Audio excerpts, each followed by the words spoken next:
ਵਾਹਿਗੁਰੂ ਸਾਹਿਬ ਜੀ।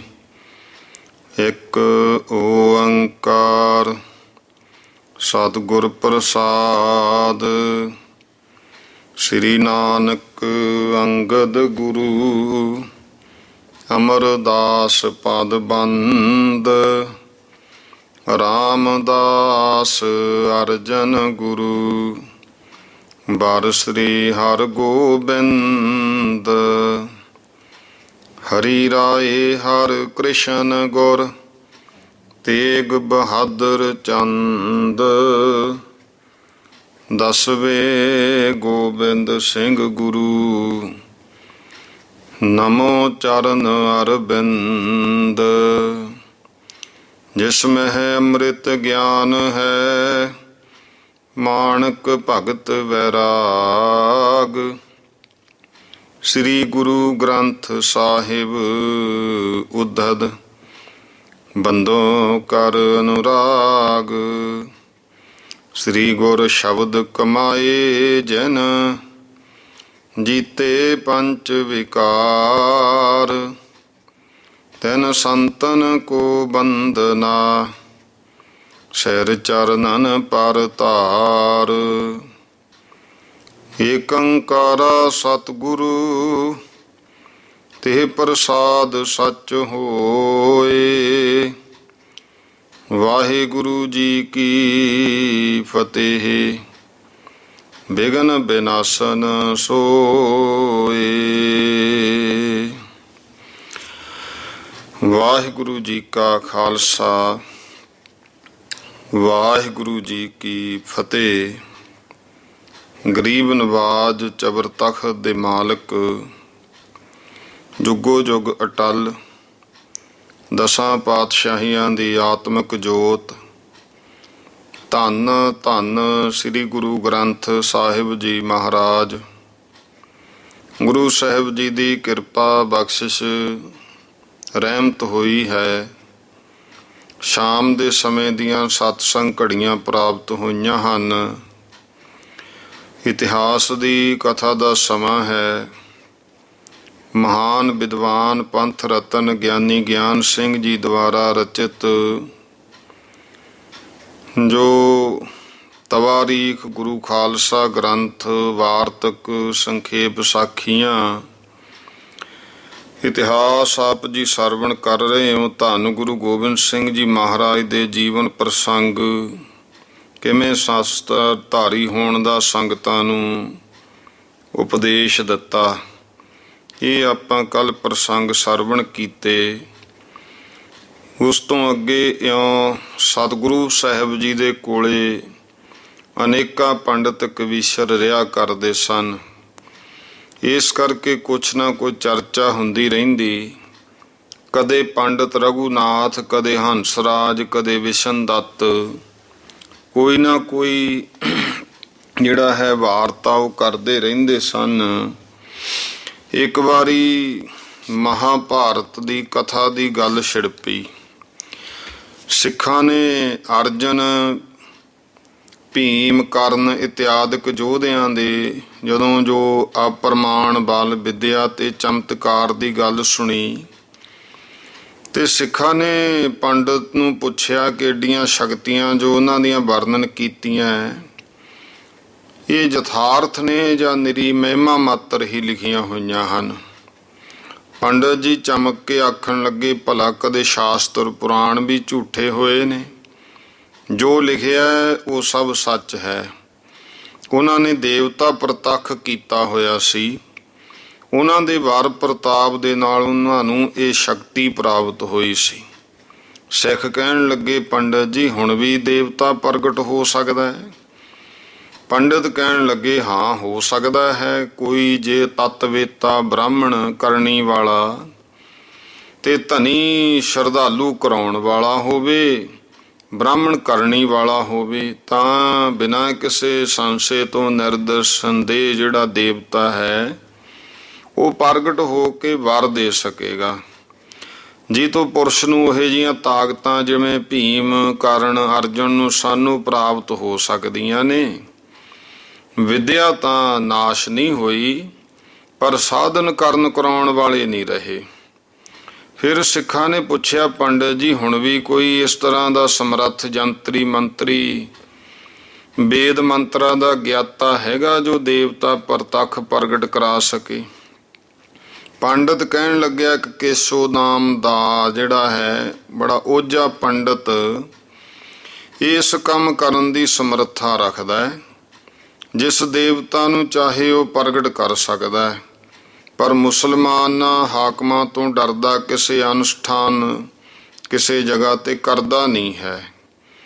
ਇਹ ਸਾਰੀ ਕਥਾ ਸਿੱਖਾਂ ਨੇ ਜਦੋਂ ਗੁਰੂ ਸਾਹਿਬ ਜੀ ਦੇ ਕੋਲੇ ਬੇਨਤੀ ਸੰਯੁਕਤ ਕਹੀ ਤੇ ਨਾਲੇ ਕਿਹਾ ਕਿ ਕੇਸੋਦਾਸ ਪੰਡਤ ਕੋਲੋਂ ਜ਼ਰੂਰ ਦੇਵਤਾ ਪ੍ਰਗਟ ਕਰਾਉਣਾ ਚਾਹੀਦਾ ਹੈ।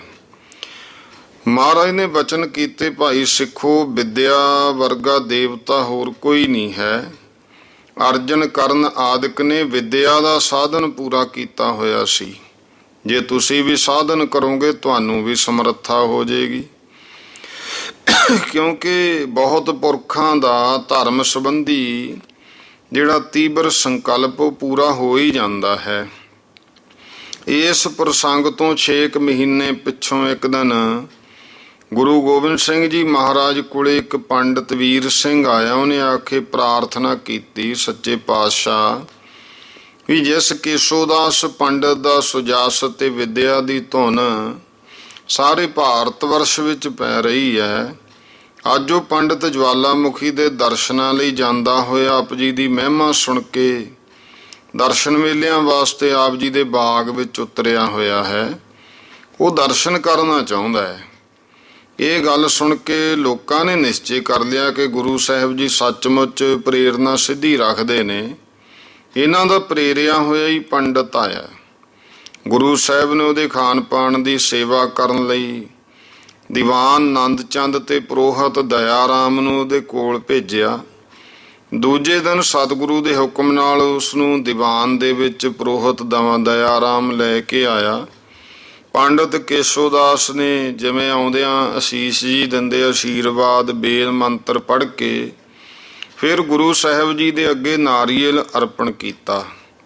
ਗੁਰੂ ਸਾਹਿਬ ਜੀ ਨੇ ਆਸਣਪੁਰ ਬਿਠਾ ਕੇ ਬੜੇ ਪ੍ਰੇਮ ਤੇ ਮਿੱਠੇ ਰਸੀਲੇ ਬਚਨਾਂ ਦੀ ਰਚਨਾ ਦੇ ਨਾਲ ਉਹਦੀ ਕੁਸ਼ਲ ਆਨੰਦ ਪੁੱਛੀ, ਜਿਸ ਗੱਲ ਤੋਂ ਪੰਡਤ ਦਾ ਮਨ ਮੋਹਿਤ ਹੋ ਗਿਆ। ਗੁਰੂ ਘਰ ਦੀ ਵਿਭਾਉ ਜੋ ਸ਼ਹਿਨਸ਼ਾਹਾਂ ਵਰਗੇ ਦੀਵਾਨ ਦੀ ਰਚਨਾ ਤੋਂ ਹੀ ਝਲਕਦੀ ਪਈ ਸੀ ਤੇ ਗੁਰੂ ਸਾਹਿਬ ਦੇ ਅੰਗਾਂ ਪੰਗਾਂ ਦੇ ਲੱਛਣ ਦੇਖ ਕੇ ਦੰਗ ਹੋ ਗਿਆ। ਮਨ ਦੇ ਵਿੱਚ ਖੁਸ਼ੀ ਬਣਾਈ ਕਿ ਹੁਣ ਕੰਮ ਠੀਕ ਹੋ ਜਾਊਗਾ। ਇਹ ਬੜਾ ਭਾਰੀ ਫਲਿਆ ਹੋਇਆ ਬਿਰਸ਼ ਮੇਰੇ ਕਾਬੂ ਚੜ੍ਹ ਗਿਆ। ਇਉਂ ਲੱਗਦਾ ਕਿ ਹਲੂਣ ਕੇ ਲੱਖਾਂ ਰੁਪਈਆਂ ਦਾ ਮਾਲ ਮੈਂ ਇੱਥੋਂ ਘਰ ਲੈ ਕੇ ਜਾਊਂ। ਕਿਸੇ ਚੰਗੇ ਲਗਨ ਸ਼ਗਨ ਘਰੋਂ ਤੁਰਿਆ ਜਿਹੜਾ ਸੋਨੇ ਦੀ ਚਿੜੀ ਹੋਈ ਹੱਥ ਲੱਗ ਗਈ।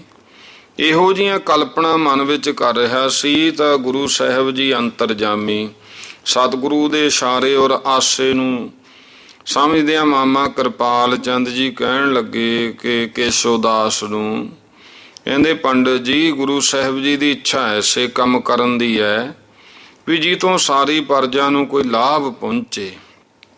ਇੱਕ ਤਾਂ ਜਿਹੜਾ 3 ਸਾਲ ਤੋਂ ਕਾਲ ਪੈ ਰਿਹਾ ਸੋ ਬਾਂਛਤ ਵਰਖਾ ਹੋਣ ਤੇ ਇਹ ਦੂਰ ਹੋ ਜਾਊਗਾ। ਦੂਜਾ ਤੁਰਕ ਤੇਜ ਦੀ ਨਿਵਰਤੀ ਹੋ ਜੂ, ਸੱਤ ਧਰਮ ਦੀ ਪ੍ਰਵਿਰਤੀ ਹੋ ਜੂ। ਤੀਜਾ ਵਰਨ ਆਸ਼ਰਮੀ ਲੋਕ ਜਿਹੜੇ ਤੁਰਕਾਂ ਦੇ ਦਬਾਓ ਹੇਠ ਦੱਬੇ ਹੋਏ ਧਰਮ ਤੋਂ ਹੀਣ ਹੋ ਕੇ ਮੁਰਦਿਆਂ ਦੇ ਤੁਲ ਹੋ ਰਹੇ ਹਨ, ਇਹਨਾਂ ਦੇ ਵਿੱਚ ਸੱਚੇ ਧਰਮ ਦੇ ਵੀਰ ਰਸ ਦੀ ਜਿੰਦ ਪੈ ਕੇ ਤਾਕਤ ਵੱਧ ਜੂਗੀ। ਚੌਥਾ, ਜਿਸ ਪੰਥ ਨੂੰ ਗੁਰੂ ਸਾਹਿਬ ਜੀ ਪ੍ਰਗਟ ਕਰਨਾ ਚਾਹੁੰਦੇ ਹੈ ਉਹਦਾ ਤੇਜ ਪ੍ਰਤਾਪ ਦਬਾ ਜਿਹੜਾ ਹੈ ਸਾਰੇ ਮਜ਼ਹਬਾਂ ਪੰਥਾਂ ਉੱਤੇ ਛਾ ਜੇ। ਤੇ ਪੰਜਵਾਂ ਜਿਹੜਾ ਹੈ ਦੇਸ਼ ਦੇ ਵਿੱਚ ਮਹਾਮਾਰੀ ਤੇ ਇੱਕ ਬਿਮਾਰੀ ਫੈਲ ਰਹੀ ਹੈ ਉਹ ਨਾ ਰਹੇ।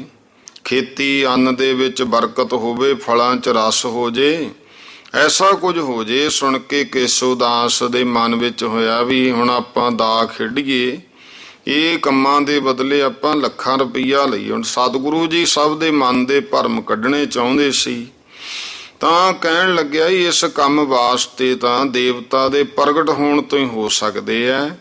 ਸੋ ਦੇਵਤਾ ਦੇ ਪ੍ਰਗਟ ਕਰਨ ਵਾਸਤੇ ਹਵਨ ਦੇ ਵਾਸਤੇ ਔਰ ਬ੍ਰਾਹਮਣਾਂ ਨੂੰ ਦੇਣ ਲਈ ਜੋ ਵਰਣੀ ਹਵਨ ਕਰਾਉਣੇ ਤਾਂ ਦੌਲਤ ਹੌਸਲਾ ਇਹ ਬਹੁਤ ਚਾਹੀਦਾ ਹੈ। ਪਿੱਛੇ ਵੀ ਰਾਮ ਕ੍ਰਿਸ਼ਨ ਆਦਿਕ ਅਵਤਾਰ ਹੋਏ ਨੇ। ਯੁਧਿਸ਼ਟਰ, ਜਰਾਸੰਧ, ਚੰਦਰਗੁਪਤ ਤੇ ਆਦਿਕ ਰਾਜੇ ਮਹਾਰਾਜੇ ਵੀ ਹੋਏ ਆ ਜਿਹੜੇ ਜਗ ਹਵਨ ਕਰਦੇ ਕਰਾਉਂਦੇ ਰਹੇ ਆ। ਤੁਸੀਂ ਅਤੀ ਸੰਕਲਪ ਦ੍ਰਿੜ ਕੀਤਾ, ਸੋ ਪਰਮੇਸ਼ਰ ਪੂਰਾ ਕਰੇ। ਹੁਣ ਇਸ ਕੰਮ ਵਾਸਤੇ ਇੱਕ ਤਾਂ ਧਨ ਚਾਹੀਦਾ ਹੈ, ਦੂਜਾ ਉਹ ਸਥਾਨ ਚਾਹੀਦਾ ਜਿੱਥੇ ਤੁਰਕ ਦਾ ਫਿਰਕਾ, ਦਰਸ਼ਨ, ਹਾਕਮ ਦਾ ਭੈ ਨਾ ਹੋਵੇ, ਕਿਉਂਕਿ ਔਰੰਗੇ ਨੇ ਇਹੋ ਜਿਹੇ ਧਰਮ ਦੇ ਕੰਮਾਂ ਦੀ ਬੰਦੀ ਦਾ ਹੁਕਮ ਦੇ ਰੱਖਿਆ।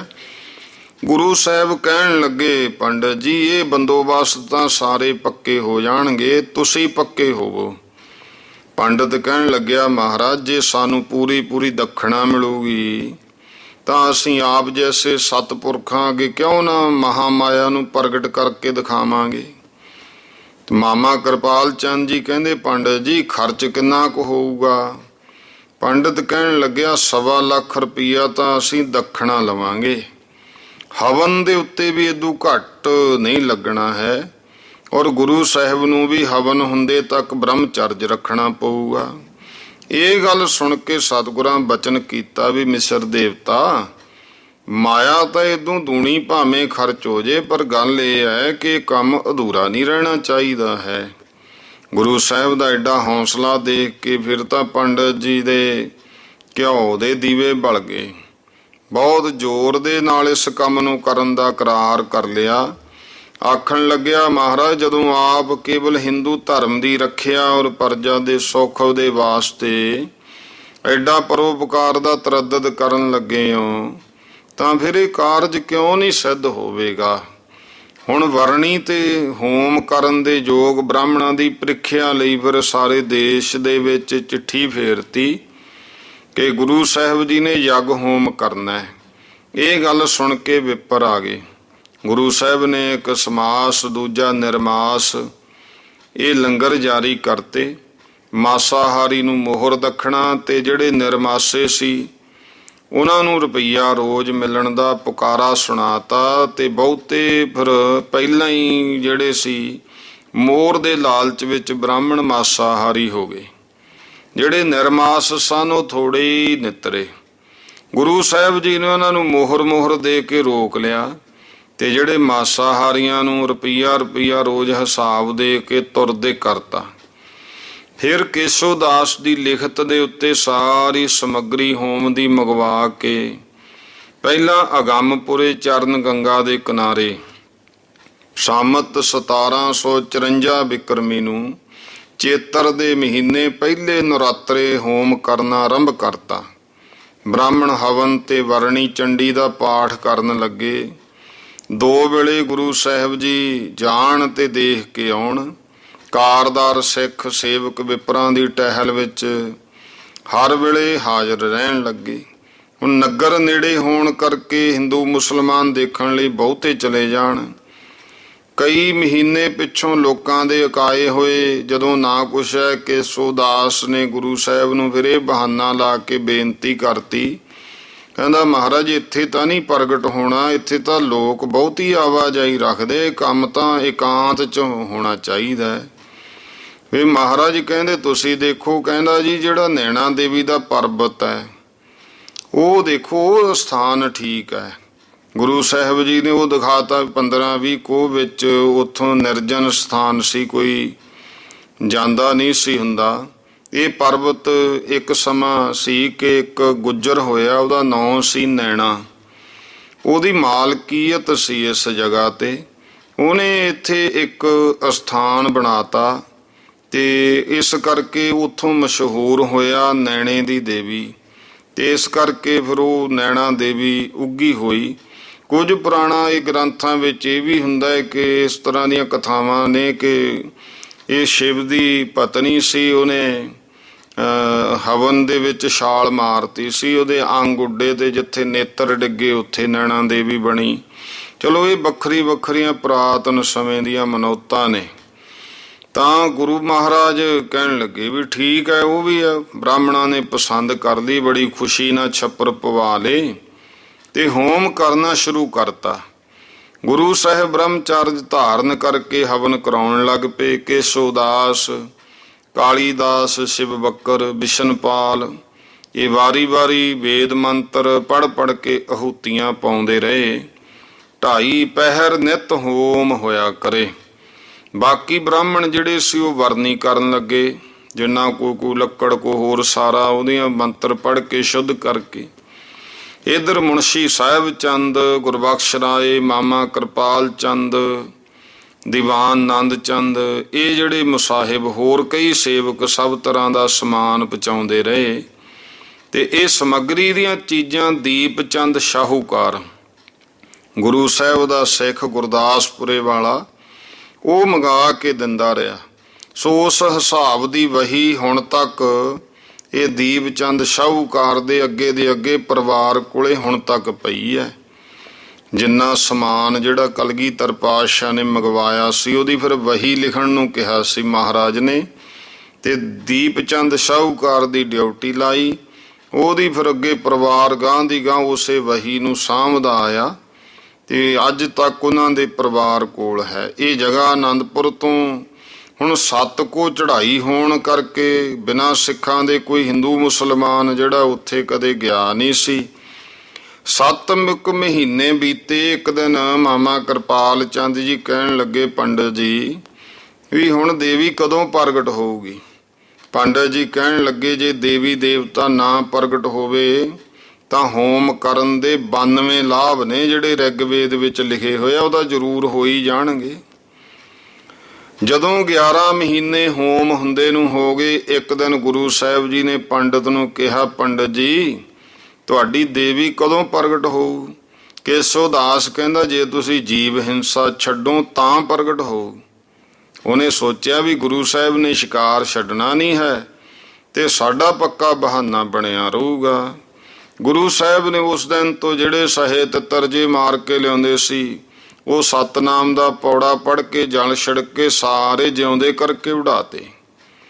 ਜੋੜਾ ਦਿਨ ਪੰਡਤਾਂ ਨੇ ਦੇਵੀ ਪ੍ਰਗਟ ਹੋਣ ਦਾ ਥਾਪਿਆ ਸੀ। ਉਸ ਦਿਨ ਫਿਰ ਗੁਰੂ ਸਾਹਿਬ ਜੀ ਨੇ ਪੰਡਤ ਨੂੰ ਪੁੱਛ ਲਿਆ। ਪੰਡਤ ਕੇਸੋ ਦਾਸ ਕਹਿਣ ਲੱਗਿਆ, ਕਹਿੰਦਾ ਮਹਾਰਾਜ ਹੁਣ ਪ੍ਰਗਟ ਤਾਂ ਹੋਊ ਜਦ ਕਿਸੇ ਉੱਚੀ ਕੁਲ ਦੇ ਸ੍ਰੇਸ਼ਟ ਪੁਰਖ ਦੀ ਬਲੀ ਦਿੱਤੀ ਜਾਵੇ।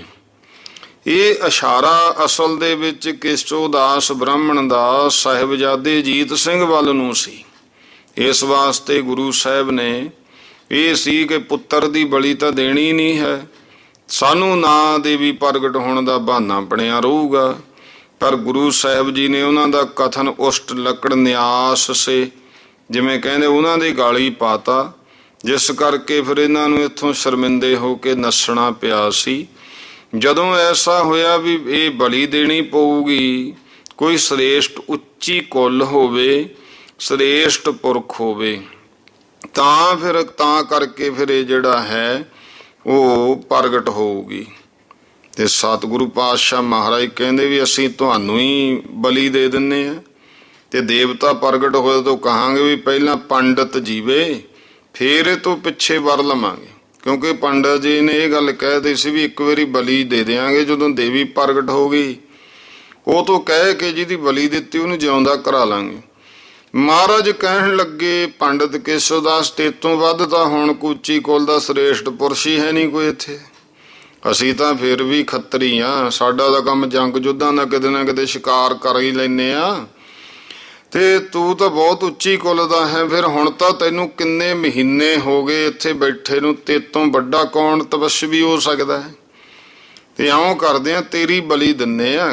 ਕਹਿੰਦਾ ਮਹਾਰਾਜ ਮੇਰੀ ਬਲੀ? ਕਹਿੰਦੇ ਹਾਂ ਕੋਈ ਗੱਲ ਨਹੀਂ, ਤੂੰ ਆਪ ਹੀ ਤਾਂ ਕਹਿਣਾ ਜਦੋਂ ਦੇਵੀ ਪ੍ਰਗਟ ਹੋ ਗਈ ਉਹ ਜਿਉਂਦਾ ਕਰ ਦੂ। ਅਸੀਂ ਸਾਰਿਆਂ ਨੂੰ ਪਹਿਲਾਂ ਵਾਅਦਾ ਕਰਦੇ ਆ ਕਿ ਦੇਵੀ ਨੂੰ ਕਹਾਂਗੇ ਪਹਿਲਾਂ ਕੇਸੋ ਦਾਸ ਨੂੰ ਜਿਉਂਦਾ ਕਰ, ਫੇਰ ਬਾਕੀ ਜਿਹੜੇ 12 ਉਹ ਲਵਾਂਗੇ।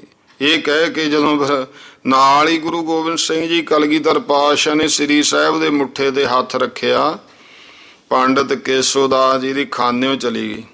ਭੈਮਾਨ ਹੋ ਕੇ ਕਹਿਣ ਲੱਗਿਆ ਵੀ ਮਹਾਰਾਜ ਕਈ ਤਾਂ ਕਹਿੰਦਾ ਮੈਂ 100 ਚ ਇਸ਼ਨਾਨ ਕਰਿਆ ਵਾਂ, ਉਹਨਾਂ ਚਿਰ ਤੁਸੀਂ ਇੱਥੇ ਇਹਨਾਂ ਦੂਜਿਆਂ ਤੋਂ ਹੋਮ ਕਰਾ ਲਓ। ਇਹ ਕਥਾ ਭਾਈ ਮਨੀ ਸਿੰਘ ਨੇ ਵੀ ਲਿਖੀ ਹੈ, ਜੋ ਉਸ ਵੇਲੇ ਉਹਨਾਂ ਦੇ ਪਾਸ ਹੀ ਸਨ। ਤੇ ਗਿਆਨੀ ਗਿਆਨ ਸਿੰਘ ਲਿਖਦੇ ਨੇ ਵੀ ਜਿਹੜੇ ਪਾਠਕ ਹੈ ਭਾਈ, ਉਹ ਭਾਈ ਸਾਹਿਬ ਦੇ ਇਸ ਕਥਨ ਦਾ ਸਿਧਾਂਤ ਕੱਢ ਸਕਦੇ ਆ ਕਿ ਬਚਨ ਗੁਰੂ ਸਾਹਿਬ ਨੇ ਕਿਸ ਭਾਵ ਕਰਕੇ ਉਸ ਵੇਲੇ ਪੰਡਤ ਨੂੰ ਕਹੇ ਸੀ।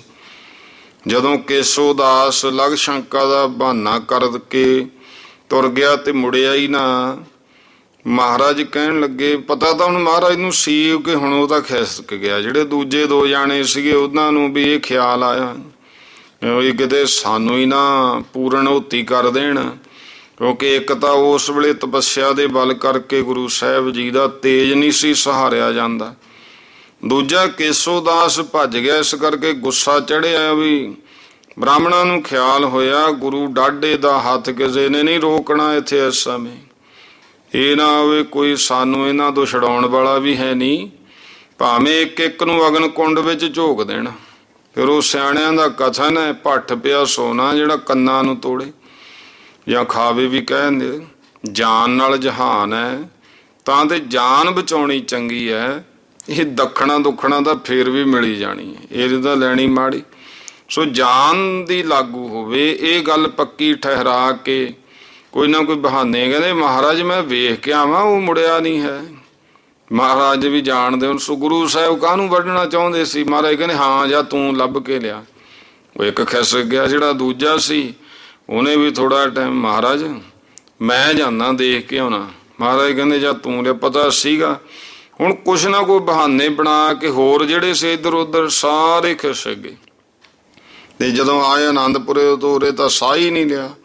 ਗੁਰੂ ਸਾਹਿਬ ਜੀ ਦਾ ਹੁਣ ਇਹ ਵਿਪਰਾਂ ਦੀ ਸੱਚਾਈ ਪਰਖਣੀ ਸੀ, ਉਹ ਪਰਖੀ ਗਈ। ਤਾਂ ਫਿਰ ਜਦੋਂ ਸਾਰੇ ਚਲੇ ਗਏ, ਸਿੱਖ ਕਹਿੰਦੇ ਮਹਾਰਾਜਾ ਹੁਣ ਹਵਨ ਸਮੱਗਰੀ ਪਏ ਕਿਸੇ ਕੰਮ ਤਾਂ ਨਹੀਂ, ਨਾ ਤਾਂ ਕਿਸੇ ਹੁਣ ਜਾਨਵਰ ਨੇ ਛਕਣੀ ਹੈ, ਇਹ ਤਾਂ ਹੈ ਨਹੀਂ ਵੀ ਘੋੜਿਆਂ ਨੂੰ ਪਾ ਦਿਆਂਗੇ ਉਹ ਛਕ ਲੈਣਗੇ, ਨਾ ਹੁਣ ਆਪਣੇ ਕਿਸੇ ਲੰਗਰਾਂ 'ਚ ਕੰਮ ਆਉਣੀ, ਇਹਦਾ ਕੀ ਕਰੀਏ ਹੁਣ, ਕਿਉਂਕਿ ਉਸ ਤਰ੍ਹਾਂ ਬਣਾਤੀ ਸਾਰਾ ਕੁਝ। ਗੁਰੂ ਸਾਹਿਬ ਜੀ ਨੇ ਕਿਹਾ ਚੱਕੋ ਸਾਰੀ ਸਮੱਗਰੀ ਇੱਕੋ ਵਾਰੀ ਕੁੰਡ 'ਚ ਮਾਰੀ। ਜਦੋਂ ਇੱਕੋ ਵਾਰੀ ਸੁੱਟੀ ਤਾਂ ਬਹੁਤ ਵੱਡਾ ਭਾਂਬੜ ਉੱਠਿਆ, ਚਾਨਣਾ। ਉਹ ਹੁਣ ਉੱਚਾ ਟਿੱਲਾ ਸੀ, ਉਸ ਬੜੇ ਉੱਚੇ ਟਿੱਲੇ ਤੋਂ ਦੂਰ ਦੂਰ ਤੱਕ ਉਹ ਨਜ਼ਰ ਆਇਆ। ਗੁਰੂ ਸਾਹਿਬ ਜੀ ਤਾਂ ਇਹਨਾਂ ਪੰਡਤਾਂ ਨੂੰ ਕਿਹਾ ਕਰਦੇ ਸੀ ਕਿ ਦੇਵਤਾ ਪ੍ਰਗਟ ਹੋ ਸਕਦਾ ਹੈ, ਝੂਠੇ ਕਰਨ ਲਈ ਇਹ ਹਵਨ ਕੀਤਾ ਸੀ। ਕਿੰਤੂ ਪੋਥੀਆਂ ਕਿਤਾਬਾਂ ਵਿੱਚ ਜੋ ਉਦੋਂ ਪਿੱਛੋਂ ਲੋਕਾਂ ਨੇ ਬਣਾਈਆਂ, ਬਿਨਾਂ ਵਿਚਾਰੇ ਹੀ ਗਿਆਨੀ ਜੀ ਕਹਿੰਦੇ ਲਿਖ ਛੱਡਿਆ ਕਿ ਗੁਰੂ ਸਾਹਿਬ ਨੇ ਦੇਵੀ ਨੂੰ ਇਸ਼ਟ ਮੰਨ ਕੇ ਉਪਾਸਨਾ ਕੀਤੀ, ਤੇ ਉਹਨਾਂ ਪੋਥੀਆਂ ਕਿਤਾਬਾਂ ਨੂੰ ਹੀ ਪੜ੍ਹ ਸੁਣ ਕੇ ਹਿੰਦੂਆਂ ਦੇ ਬਹਿਕਾਏ ਹੋਏ ਜਿਹੜੇ ਕੱਚੇ ਸਿੱਖ ਹੈ, ਉਹ ਗੁਰੂ ਸਾਹਿਬ ਜੀ ਨੂੰ ਦੇਵੀ ਦਾ ਉਪਾਸਕ ਮੰਨੀ ਬੈਠੇ ਆ।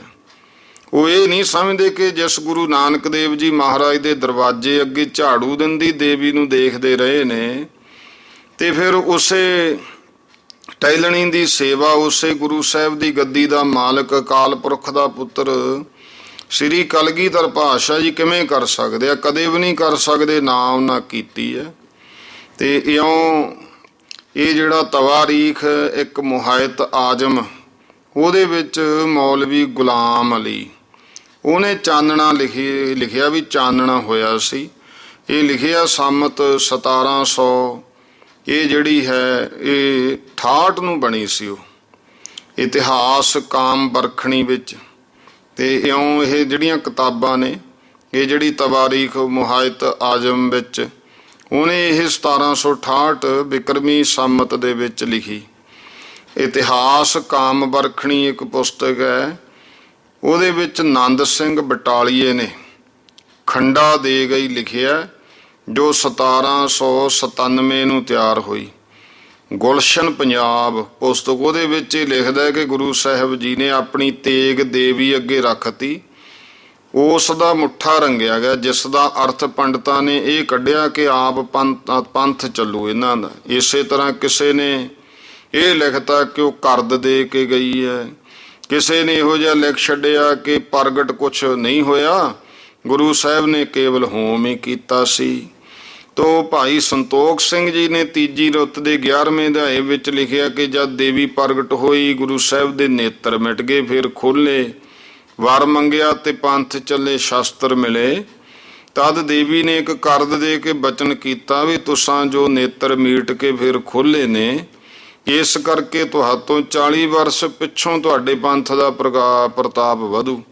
ਫਿਰ ਉਸੇ ਕਰਦ ਨਾਲ ਸਿੱਖਾਂ ਨੂੰ ਅੰਮ੍ਰਿਤ ਛਕਾਇਆ ਲਿਖਿਆ। ਇਸ ਤਰ੍ਹਾਂ ਦੀਆਂ ਬਹੁਤ ਲਿਖਤਾਂ ਛਪੀਆਂ ਨੇ। ਇਹ ਵੀ ਲਿਖਿਆ ਕਿ ਗੁਰੂ ਸਾਹਿਬ ਨੇ ਹੋਰ ਬਹੁਤ ਭੇਟਾ ਅਰਥਾਤ ਬਲੀ ਦੇ ਕੇ ਫਿਰ ਆਪਣੇ ਅੰਗ ਵਿੱਚੋਂ ਕੱਢ ਕੇ ਲਹੂ ਵੀ ਚੜਾਇਆ। ਇਕਰਾਰ ਕੀਤਾ ਕਿ ਚਾਰੇ ਸਾਹਿਬਜ਼ਾਦੇ ਤੇ ਬੇਅੰਤ ਸਿੱਖ ਮੈਂ ਤੇਰੀ ਭੇਟ ਚੜਾਵਾਂਗਾ। ਗੁਰਬਿਲਾਸ ਦੇ ਵਿੱਚ ਹੋਰ ਵੀ ਇਸ ਤਰ੍ਹਾਂ ਦੀ ਕਥਾ ਹੈ। ਤੋ ਇਸ ਤਰ੍ਹਾਂ ਦੀਆਂ ਜਿਹੜੀਆਂ ਲਿਖਤਾਂ ਇਹਨਾਂ ਤੋਂ ਸਾਬਤ ਹੁੰਦਾ ਹੈ ਕਿ ਜਿਹੜਾ ਗੁਰੂ ਸਾਹਿਬ ਨੇ ਕੋਈ ਦੇਵੀ ਨਹੀਂ ਆਰਾਧੀ।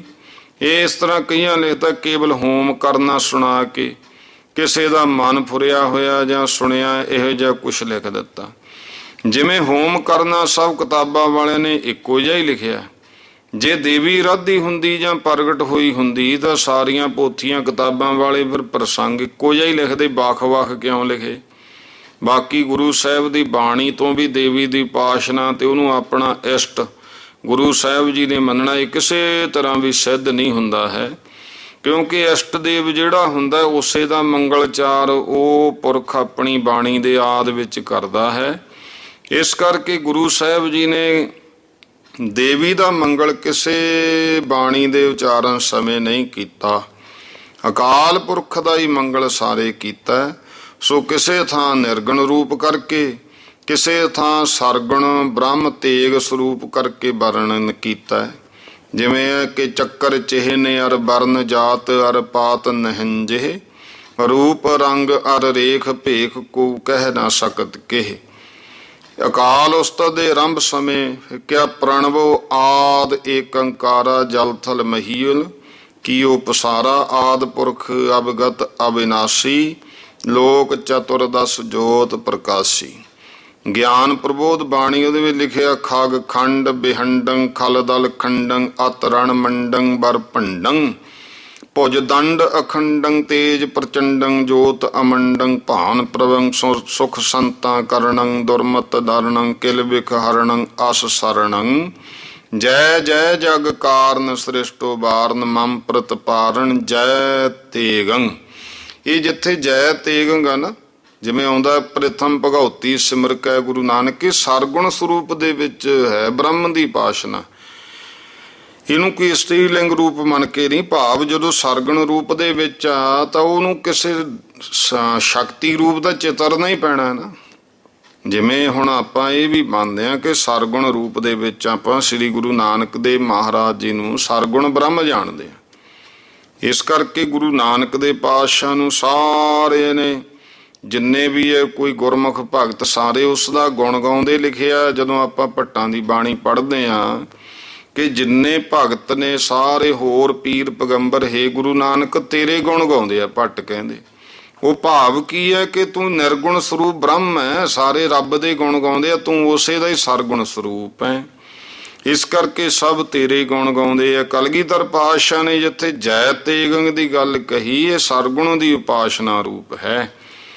ਤੋ ਇਹ ਸਰਗੁਣ ਬ੍ਰਹਮ ਨੂੰ ਤੇਗ ਰੂਪ ਮੰਨ ਕੇ ਉਪਾਸਨਾ ਕਰਨਾ ਦੱਸਿਆ। ਇਸੇ ਤਰ੍ਹਾਂ ਚੰਡੀ ਚਰਿੱਤਰ ਦੇ ਆਦ ਵਿੱਚ ਵੀ ਮਹਾਰਾਜ ਦੇ ਬਚਨ ਖੰਡਾ ਪ੍ਰਿਥਮੈ ਸਾਜ ਕੈ ਜਿਨ ਸਭ ਸਹਿਸਾਰ ਉਪਾਇਆ, ਬ੍ਰਹਮਾ ਵਿਸ਼ਨ ਮਹੇਸ਼ ਉਪਾਏ ਕੁਦਰਤੀ ਦਾ ਖੇਲ ਰਚਾਏ ਬਣਾਇਆ। ਕਿਰ ਬਚਨ ਕਹੇ ਤੈਥੋਂ ਹੀ ਬਲ ਰਾਮ ਲੈ ਨਾਲ ਬਾਣਾ ਦਹਿ ਸਰਕਾਇਆ, ਤੈਥੋਂ ਹੀ ਬਲ ਕ੍ਰਿਸ਼ਨ ਲੈ ਕੰਸ ਕੇਸੀ ਪਕੜ ਗਿਰਾਇਆ, ਤੈਂ ਹੀ ਦੁਰਗਾ ਸਾਜ ਕੈ ਦੈਂਤਾਂ ਦਾ ਨਾਸ਼ ਕਰਾਇਆ। ਇਸ ਤਰ੍ਹਾਂ ਦੇ ਪੁੰਨ ਚਰਿਤਾਂ ਦੇ ਆਦ ਵਿੱਚ ਜਿਵੇਂ ਬਚਨ ਆਉਂਦਾ ਹੈ ਤੂੰ ਹੀ ਖੜਗ ਧਾਰਾ ਤੂੰ ਹੀ ਬਾੜ ਵਾਰੀ ਤੂੰ ਹੀ ਤੀਰ ਤਲਵਾਰ ਕਾਤੀ ਕਟਾਰੀ। ਤੋ ਇਸ ਤਰ੍ਹਾਂ ਜਿੱਥੇ ਇਹਨੂੰ ਮੰਗਲ ਰੂਪ ਕਿਹਾ ਜਾਂਦਾ, ਇਹ ਸਾਰੇ ਅਵਤਾਰਾਂ ਦੇਵਤਿਆਂ ਜੋ ਤੇਗ ਦਾ ਹੀ ਬਲ ਪ੍ਰਤਾਪ ਕੀਤਾ। ਤੇਗ ਦੇ ਹੀ ਬ੍ਰਹਮਾ ਵਿਸ਼ਨੂੰ ਸ਼ਿਵ ਬ੍ਰਾਹਮਣੀ ਪਾਰਵਤੀ ਲక్ష్ਮੀ ਅਸ਼ਟਭੁਜੀ ਕਾਲੀ ਕਰਾਲੀ ਹੋਰ ਅਨੇਕਾਂ ਨਾਮ ਲਿਖ ਦਿੱਤੇ ਤੇ ਨਮਸਕਾਰ ਵੀ ਸ਼ਸਤਰਾਂ ਨੂੰ ਹੀ ਕੀਤੀ ਹੈ। ਮਹਾਰਾਜ ਕਹਿੰਦੇ ਸ਼ਸਤਰ ਹੀ ਨੇ ਸਾਰਾ ਕੁਝ, ਸ਼ਸਤਰ ਹੀ ਬ੍ਰਹਮਾ ਵਿਸ਼ਨ ਸ਼ਿਵ ਬ੍ਰਾਹਮ ਪਾਰਵਤੀ ਲక్ష్ਮੀ ਅਸ਼ਟਭੁਜੀ ਕਾਲੀ ਸਭ। ਹੁਣ ਜਦੋਂ 10ਵੇਂ ਗ੍ਰੰਥ ਸਾਹਿਬ ਪੜ੍ਹਦੇ ਆ ਨਾ, ਜਿਹੜੇ ਹੁਣ ਅੱਜ ਕੱਲ੍ਹ ਨਵੀਨ ਨੇ ਉਹ ਵਧਾਏ ਲਿਖੀ ਜਾਂਦੇ ਆ ਜੀ ਮਹਾਰਾਜ ਇੱਥੇ ਦੇਵੀ ਦੀ ਉਸਤਤ ਕਰਦੇ ਆ, ਜਾਂ ਕਵੀ ਰਾਜ ਭਾਈ ਸੰਤੋਖ ਸਿੰਘ ਜੀ ਨੇ ਇਸੇ ਗੱਲ ਤੋਂ ਹੀ ਲੈ ਕੇ ਨਾ ਉਹਨਾਂ ਨੇ ਸ਼ਕਤੀ ਰੂਪ ਵਰਣਨ ਕੀਤਾ ਕਿ ਤੇਗ ਰੂਪ ਸ਼ਕਤੀ ਹੈ ਜਿਹੜੀ ਅਕਾਲ ਪੁਰਖ ਦੀ, ਜਿੱਥੇ ਕੋਈ ਦੇਵੀ ਰੂਪ ਦੇ ਵਿੱਚ ਉਪਾਸਨਾ ਕਰਦੇ ਹੋ ਸ਼ਕਤੀ, ਅਸਲ ਵਿੱਚ ਸਨਾਤਨ ਧਰਮ ਦੇ ਵਿੱਚ ਵੀ ਜਿਹੜੀ ਦੇਵੀ ਦੀ ਪੂਜਾ ਚੱਲੀ ਹੈ ਨਾ, ਇਹ ਅਸਲ ਵਿੱਚ ਸੀਗੀ ਰੱਬ ਦੀ ਸ਼ਕਤੀ ਦੀ ਪੂਜਾ। ਉਹ ਸਮਾਂ ਪਾ ਕੇ ਹੌਲੀ ਹੌਲੀ ਇਹ ਸ਼ਕਤੀ ਦੇ ਰੂਪ ਬਣਾਤੇ ਤੇ 9 ਧਰ ਲਏ, 9 ਧਰ ਕੇ ਫਿਰ ਵੱਖ-ਵੱਖ ਰੂਪ ਬਣਾ ਕੇ ਬਹੁਤ ਜ਼ਿਆਦਾ ਬਣਾ ਲਿਆ। ਅਸਲ ਤਾਂ ਇਹ ਹੈ ਕਿ ਉਹ ਸ਼ਕਤੀ ਰੂਪ ਵਿੱਚ ਇਸਤਰੀ ਲਿੰਗ ਰੂਪ ਦੇ ਵਿੱਚ ਸਨਾਤਨ ਧਰਮ ਦੇ ਵਿੱਚ ਪਰਮਾਤਮਾ ਦੀ ਇੱਕ ਸ਼ਕਤੀ, ਜਿਵੇਂ ਆਮ ਕਈ ਵਾਰੀ ਗੱਲ ਸਮਝਾਈ, ਆਪਾਂ ਕਹਿੰਦੇ ਫਲਾਣਾ ਬੰਦਾ ਵੀ ਉਹਦੇ ਵਿੱਚ ਤਾਕਤ ਬੜੀ ਹੈ। ਹੁਣ ਉਹ ਤਾਕਤ ਕੀ ਚੀਜ਼ ਹੈ? ਇਸੇ ਤਰ੍ਹਾਂ ਹੀ ਭਾਈ ਜੋ ਅਕਾਲ ਪੁਰਖ ਹੈ ਨਾ, ਆਪਾਂ ਕਹਿੰਦੇ ਅਕਾਲ ਪੁਰਖ ਦੀ ਸ਼ਕਤੀ ਬਹੁਤ ਵੱਡੀ ਹੈ, ਸਾਰੀ ਉਹਦੀ ਸ਼ਕਤੀ ਨਾਲ ਹੀ ਸਭ ਕੁਝ ਚੱਲਦਾ ਹੈ। ਉਹ ਸ਼ਕਤੀ ਨੂੰ ਗੁਰੂ ਸਾਹਿਬ ਜੀ ਨੇ, ਕਿਉਂਕਿ ਸ਼ਕਤੀ ਇਸਤਰੀ ਲਿੰਗ ਰੂਪ ਹੈ ਗਿਆ ਸ਼ਬਦ, ਤਾਂ ਉਸ ਨੂੰ ਫਿਰ ਕਿਤੇ ਦੇਵੀ ਰੂਪ ਲਿਖਤਾ, ਕਿਤੇ ਕੁਛ ਨੇ। ਇਹ ਜਿਹੜਾ ਹੈ, ਜਿਵੇਂ ਹੁਣ ਅੱਜ ਕੱਲ੍ਹ ਉਹ ਦੇਵੀ ਦਾ ਭਾਵ ਨਹੀਂ ਹੈ ਜਿਹੜੀ ਫਿਰ ਹੌਲੀ ਹੌਲੀ ਸਨਾਤਨ ਦੇ ਵਿੱਚ ਰੂਪ ਧਾਰਨ ਕਰ ਗਈ। ਜਿਵੇਂ ਅੱਜ ਹਿੰਦੂ ਧਰਮ ਦੇ ਵਿੱਚ ਜਿਵੇਂ ਦੇਵੀ ਤਾਂ ਦੇਵੀ ਦੇਵਤਿਆਂ ਦੀ ਉਪਾਸਨਾ ਹੈ ਨਾ, ਇਸ ਤਰ੍ਹਾਂ ਨਹੀਂ ਗੁਰੂ ਸਾਹਿਬ ਨੇ ਕੀਤੀ ਹੈ। ਉਹ ਵੱਖਰੀ ਗੱਲ ਹੈ ਕਿ ਪਹਿਲ ਪੁਰਾਤਨ ਸਮੇਂ ਤੋਂ ਅਸਲ ਵਿੱਚ ਸਨਾਤਨ ਜਿਹੜਾ, ਜਿਹਨੂੰ ਅੱਜ ਆਪਾਂ ਕਹਿੰਦੇ ਹਿੰਦੂ ਧਰਮ, ਇਹ ਸਨਾਤਨ ਹੈ। ਸਨਾਤਨ ਦੇ ਵਿੱਚ ਸ਼ਕਤੀ ਰੂਪ ਦੇ ਵਿੱਚ ਉਹ ਪੂਜਾ ਕਰਦੇ ਸੀ। ਗੁਰੂ ਕਿਆ ਨੇ ਕਿਹਾ ਵੀ ਉਸ ਦੀ ਪੂਜਾ ਕਰੋ ਜਿਹਦੀ ਇਹ ਸ਼ਕਤੀ ਹੈ। ਜਿਵੇਂ ਆਪਾਂ ਕਹਿੰਦੇ ਬੰਦਾ ਹੈ, ਉਹਦੀ ਇਹ ਤਾਕਤ ਹੈ, ਬੰਦੇ ਦੀ ਬੜਾ ਜ਼ੋਰ ਹੈ, ਬੜੀ ਤਾਕਤ ਹੈ ਭਾਈ ਫਲਾਣੇ ਵਿੱਚ, ਤਾਂ ਉਹ ਤਾਕਤ ਦੀ ਪੂਜਾ ਨਹੀਂ, ਤਾਂ ਉਹਦੀ ਅੱਗੇ ਕਰਤਾ ਉਹਨੂੰ ਸਲਾਹੋ ਜਿਹਦੀ ਸ਼ਕਤੀ ਹੈ। ਤੋ ਇਸ ਕਰਕੇ ਗੁਰੂ ਸਾਹਿਬਾਨ ਨੇ ਬਹੁਤ ਐਸੇ ਭੇਦ ਨੇ ਜਿਨ੍ਹਾਂ ਨੇ ਸ੍ਰੀ ਦਸਮ ਗ੍ਰੰਥ ਸਾਹਿਬ ਪੜ੍ਹਨਾ ਜਾਂ ਪੜ੍ਹਦੇ ਹੈ, ਜਿਨ੍ਹਾਂ ਨੂੰ ਗਿਆਨ ਨਹੀਂ, ਉਹਨਾਂ ਨੂੰ ਪਤਾ ਨਹੀਂ, ਜਾਂ ਉਹ ਗਿਆਨ ਲੈਣਾ ਨਹੀਂ ਚਾਹੁੰਦੇ। ਜਾਂ ਕਵੀ ਰਾਜ ਭਾਈ ਸੰਤੋਖ ਸਿੰਘ ਜੀ, ਉਹਨਾਂ ਨੇ ਹੁਣ ਕਿੰਨੀ ਜਗ੍ਹਾ ਤੇ ਵਿਦਿਆ ਦਾਤੀ ਦਾ ਹੀ ਮੰਗਲ ਕੀਤਾ। ਭਾਵ ਕੀ ਹੈ ਕਿ ਇਹ ਅਕਾਲ, ਹੁਣ ਉਹ ਕਿਸੇ ਨੇ ਉਹਦਾ ਨਾਂ ਸਰਸਵਤੀ ਰੱਖ ਲਿਆ। ਹੁਣ ਉਹ ਭਾਈ ਸਾਹਿਬ ਦਾ ਤਾਂ ਕਸੂਰ ਨਹੀਂ ਨਾ ਹੈ, ਹੁਣ ਜਿਹਨੇ ਰੱਖਿਆ ਉਹਨੇ ਆਪਦਾ ਇੱਕ ਨਾਂ ਰੱਖ ਲਿਆ ਉਸ ਸ਼ਕਤੀ ਦਾ, ਤੇ ਉਸ ਨੇ ਉਹਦਾ ਆਕਾਰ ਬਣਾ ਲਿਆ।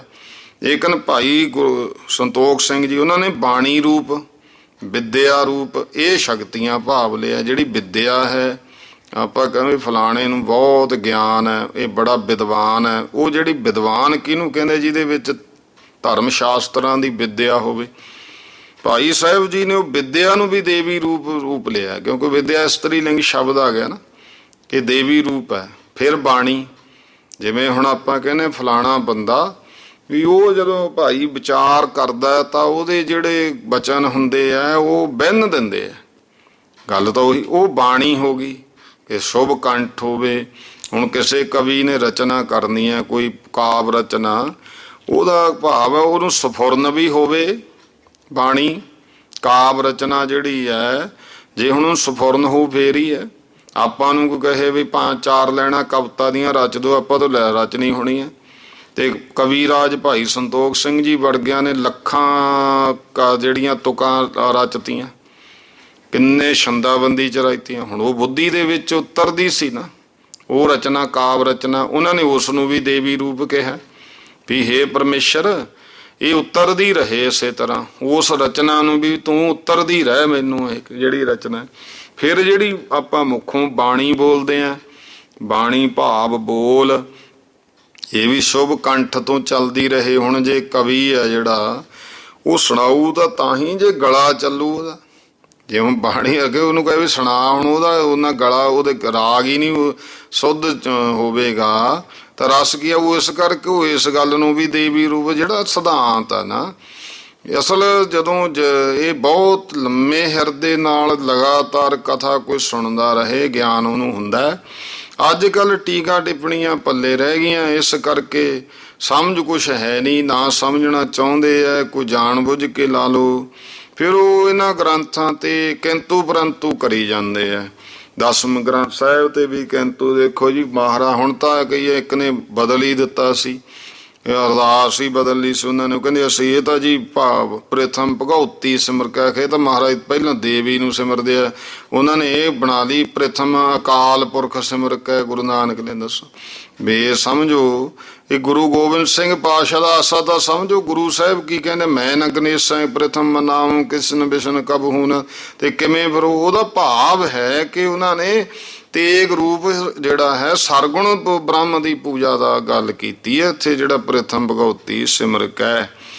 ਤੋ ਰਹੋ ਵਿਚਾਰ। ਚਲੋ ਇਸ ਪਾਸੇ ਬਹੁਤ ਲੰਮਾ ਜਿਹੜਾ ਹੁੰਦਾ ਇਹ ਅਸਲ ਵਿੱਚ ਤਾਂ ਹੈਗਾ, ਚਲੋ ਜਿੱਥੇ ਕੋਈ ਗੁਰਮੁਖ ਪਿਆਰਿਆਂ ਕੋਲੇ ਬੈਠੀ ਦਾ ਉਦੋਂ। ਤੋ ਕਹਿਣ ਦਾ ਭਾਵ ਹੈ ਗੁਰੂ ਸਾਹਿਬ ਨੇ ਕਿਹਾ ਬਚਨ ਦਸਮ ਗ੍ਰੰਥ ਪੜ੍ਹੋ। ਸਤਿਗੁਰੂ ਕੀ ਕਹਿੰਦੇ, ਜਿਤੇ ਸ਼ਸਤਰ ਨਾਮੰ ਨਮਸਕਾਰ ਤਾਮੰ। ਜਿੰਨੇ ਵੀ ਸ਼ਾਸਤਰਾਂ ਦੇ ਨਾਂ ਨੇ ਮੇਰੇ ਸਾਰੇ ਨਾਮਾਂ ਨੂੰ ਨਮਸਕਾਰ ਹੈ। ਕੋਈ ਕਿਰਪਾਨ ਕਹਿ ਲੋ, ਖੰਡਾ ਕਹਿ ਲੋ। ਫਿਰ ਬਚਨ ਪੜ੍ਹਦੇ ਆ, ਅਸ ਕਿਰਪਾਨ ਖੰਡੋ ਖੜਗ ਤੋਬਕ ਤਬਕ ਤਬਰ ਅਰ ਤੀਰ ਸਾਹਿਬ ਸਰੋਹੀ ਸਹਿਥੀ ਯਹੀ ਹਮਾਰੇ ਪੀਰ। ਗੁਰੂ ਗੋਬਿੰਦ ਸਿੰਘ ਮਹਾਰਾਜ।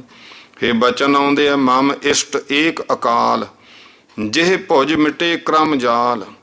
ਨਾ ਦੇਵ ਦੇਵ ਮਾਨ ਹੋ ਅਕਾਲ ਏਕ ਜਾਨ ਹੋ। ਪਖਾਣ ਪੂਜ ਹੋ ਨਹੀਂ ਨਾ ਭੇਖ ਭੀਗ ਹੋ ਕਹੀਂ।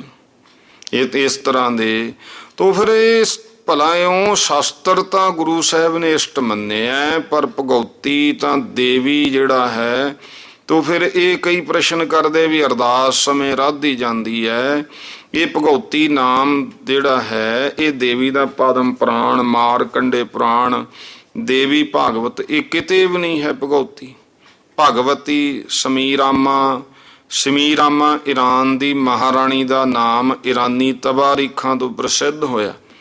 ਸੋ ਸਨ 664 ਈਸਵੀ ਵਿਗਿਆਨੀ ਜੀ ਕਹਿੰਦੇ ਭਾਈ ਪਹਿਲਾਂ ਹਿੰਦੁਸਤਾਨ ਦੇ ਸ਼ਮਾਲੀ ਭਾਵ ਉੱਤਰੀ ਹਿੱਸੇ ਪਰੋਂ ਕਾਬਜ ਮਾਲਕ ਹੋ ਗਈ ਸੀ। ਕੀ ਜਾਣੀ ਉਸੇ ਨੇ ਕਿਸੇ ਕਵੀਸ਼ਰ ਨੇ ਦੇਵੀ ਰੂਪ ਕਰਕੇ ਵਰਣਨ ਕਰਤਾ ਹੋਵੇ ਉਹਨੂੰ, ਤੇ ਉਸ ਪੋਥੀ ਦਾ ਨਾਮ ਪਦਮ ਪੁਰਾਣ ਰੱਖਤਾ, ਕਿਉਂਕਿ ਪਹਾੜਾਂ ਦੀ ਮਹਾਰਾਣੀ ਉਹੀ ਅਧਿਕ ਪ੍ਰਸਿੱਧ ਹੋਈ। ਤੇ ਉਸੇ ਨਾਲ ਹਠਾੜ ਮੁਲਕ ਦੇ ਸੁੰਭ ਨਸੁੰਭ ਮਹਾਰਾਜੇ ਦੀ ਲੜਾਈ ਜਿਹੜੀ ਹੈ ਉਹ ਕਈ ਸਾਲਾਂ ਤੱਕ ਹੁੰਦੀ ਰਹੀ ਹੈ। ਤੇ ਇਸ ਗੱਲ ਤੋਂ ਨਿਸ਼ਚੈ ਹੁੰਦਾ ਹੈ ਵੀ ਜਿਵੇਂ ਭਾਰਤ ਵਾਸੀ ਲੋਕ ਮੁਸਲਮਾਨਾਂ ਨੂੰ ਮਲੇਸ਼ ਤੇ ਰਾਖਸ਼ ਪਹਿਲਾਂ ਬਹੁਤ ਆਖਦੇ ਸੀ, ਹੁਣ ਥੋੜੇ ਕਹਿੰਦੇ ਆ। ਇਸੇ ਤਰ੍ਹਾਂ ਗਿਆਨੀ ਜੀ ਕਹਿੰਦੇ ਕੀ ਜਾਣੀ ਉਸ ਸਮੇਂ ਈਰਾਨ ਵਾਲੇ ਪਾਰਸੀ ਲੋਕ ਇਸ ਦੇਸ਼ ਦੇ ਲੋਕਾਂ ਨੂੰ ਰਾਖਸ਼ ਨਹੀਂ ਆਖਦੇ।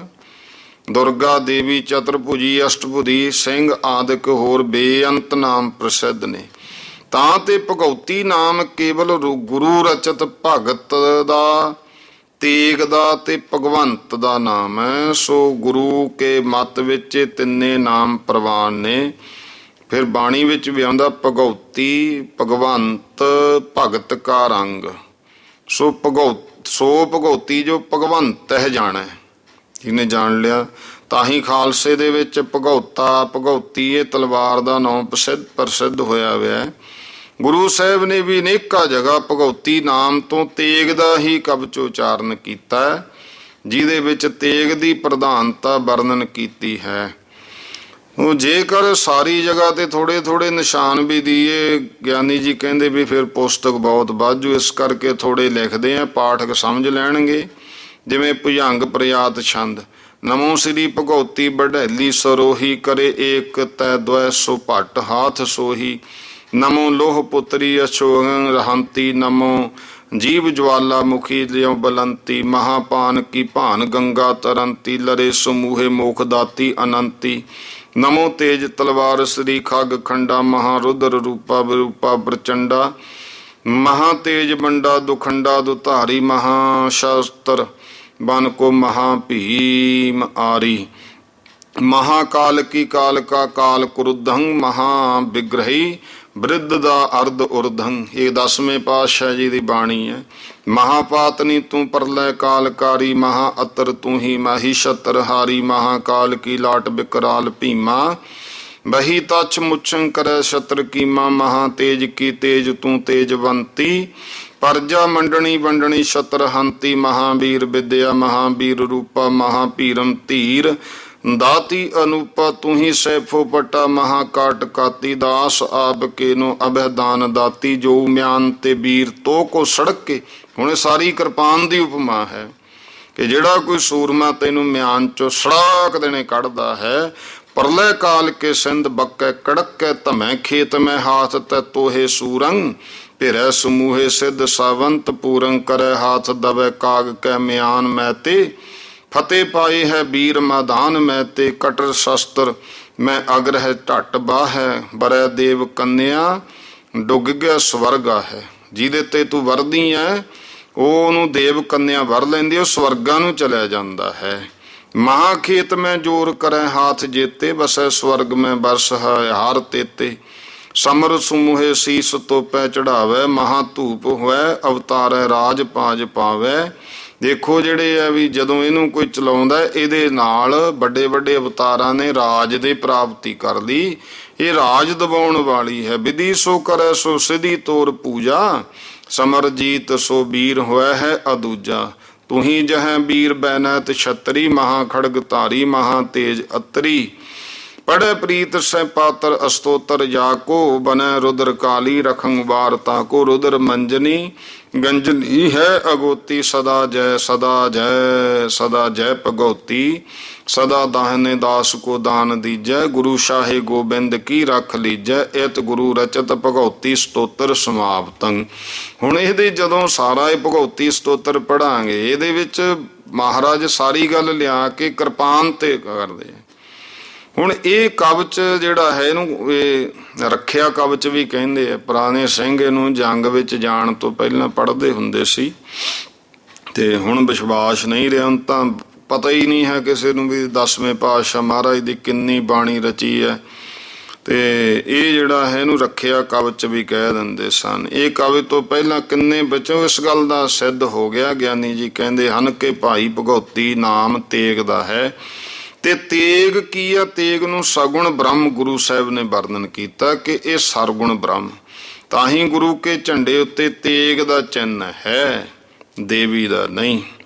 ਤੇ ਜੇ ਕਦੀ ਗੁਰੂ ਸਾਹਿਬ ਜੀ ਕਿਸੇ ਦੇਵੀ ਦੇਵਤਾ ਦੇ ਪਾਸ਼ਕ ਹੁੰਦੇ ਤਾਂ ਇਹੋ ਜਿਹੇ ਬਚਨ ਕਦੇ ਨਾ ਕਰਦੇ ਜਿਹੜੇ ਹਜ਼ਾਰਾਂ ਜਗ੍ਹਾ ਲਿਖੇ ਹੋਏ ਨੇ। ਮਨ ਮੈਂ ਕੁਸ਼ਤਨਮ ਕੋਹੀਆ ਬੁੱਤ ਪ੍ਰਸਤ ਕਿ ਉਹ ਬ੍ਰਤ ਪ੍ਰਸਤੰਦ ਮਨ ਬੁੱਤ ਸ਼ਿਕਸਤ ਭਾਵ ਕੇ ਮਨ ਮੈਂ ਕੁਸ਼ਤਨਮ ਕੋਹੀਆ ਬੁੱਤ ਕੋਹੀਆ ਪਹਾੜੀਆਂ ਨੂੰ ਕਹਿੰਦੇ ਬੁੱਤ ਪ੍ਰਸਤ ਨੇ ਕਿ ਉਹ ਬੁੱਤ ਪ੍ਰਸਤੰਦ ਮਨ ਬੁੱਤ ਸ਼ਿਕਸਤ। ਅਸੀਂ ਬੁੱਤ ਤੋੜਨ ਵਾਲੇ, ਅਸੀਂ ਅੰਦਰੋਂ ਬੁੱਤ ਨੂੰ ਤੋੜਤਾ ਆਪਦੇ, ਅਸੀਂ ਨਹੀਂ ਕਿਸੇ।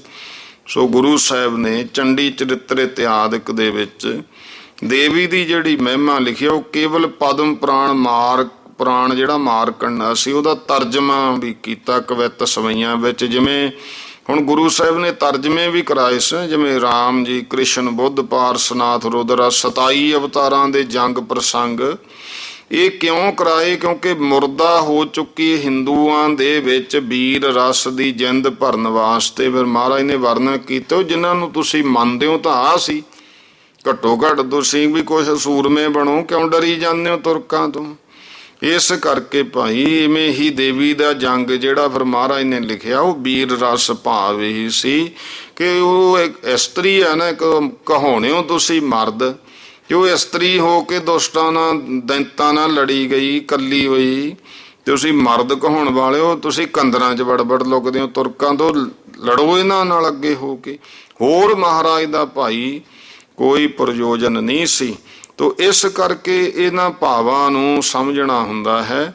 ਤੋ ਗਿਆਨੀ ਗਿਆਨ ਸਿੰਘ ਜੀ ਨੇ ਸਪਸ਼ਟ ਲਿਖਤਾ ਭਾਈ ਕਿ ਗੁਰੂ ਪਾਤਸ਼ਾਹ ਮਹਾਰਾਜ ਜਿਹੜੇ ਹੈ ਉਹ ਅਕਾਲ ਦੇ ਪੁੱਤਰ ਕਹਿ ਕੇ ਆਪ ਨੂੰ ਸੰਬੋਧਨ ਕਰਦੇ ਆ ਤੇ ਇਸ ਕਰਕੇ ਅਕਾਲ ਦੇ ਹੀ ਪੁਜਾਰੀ ਹਨ।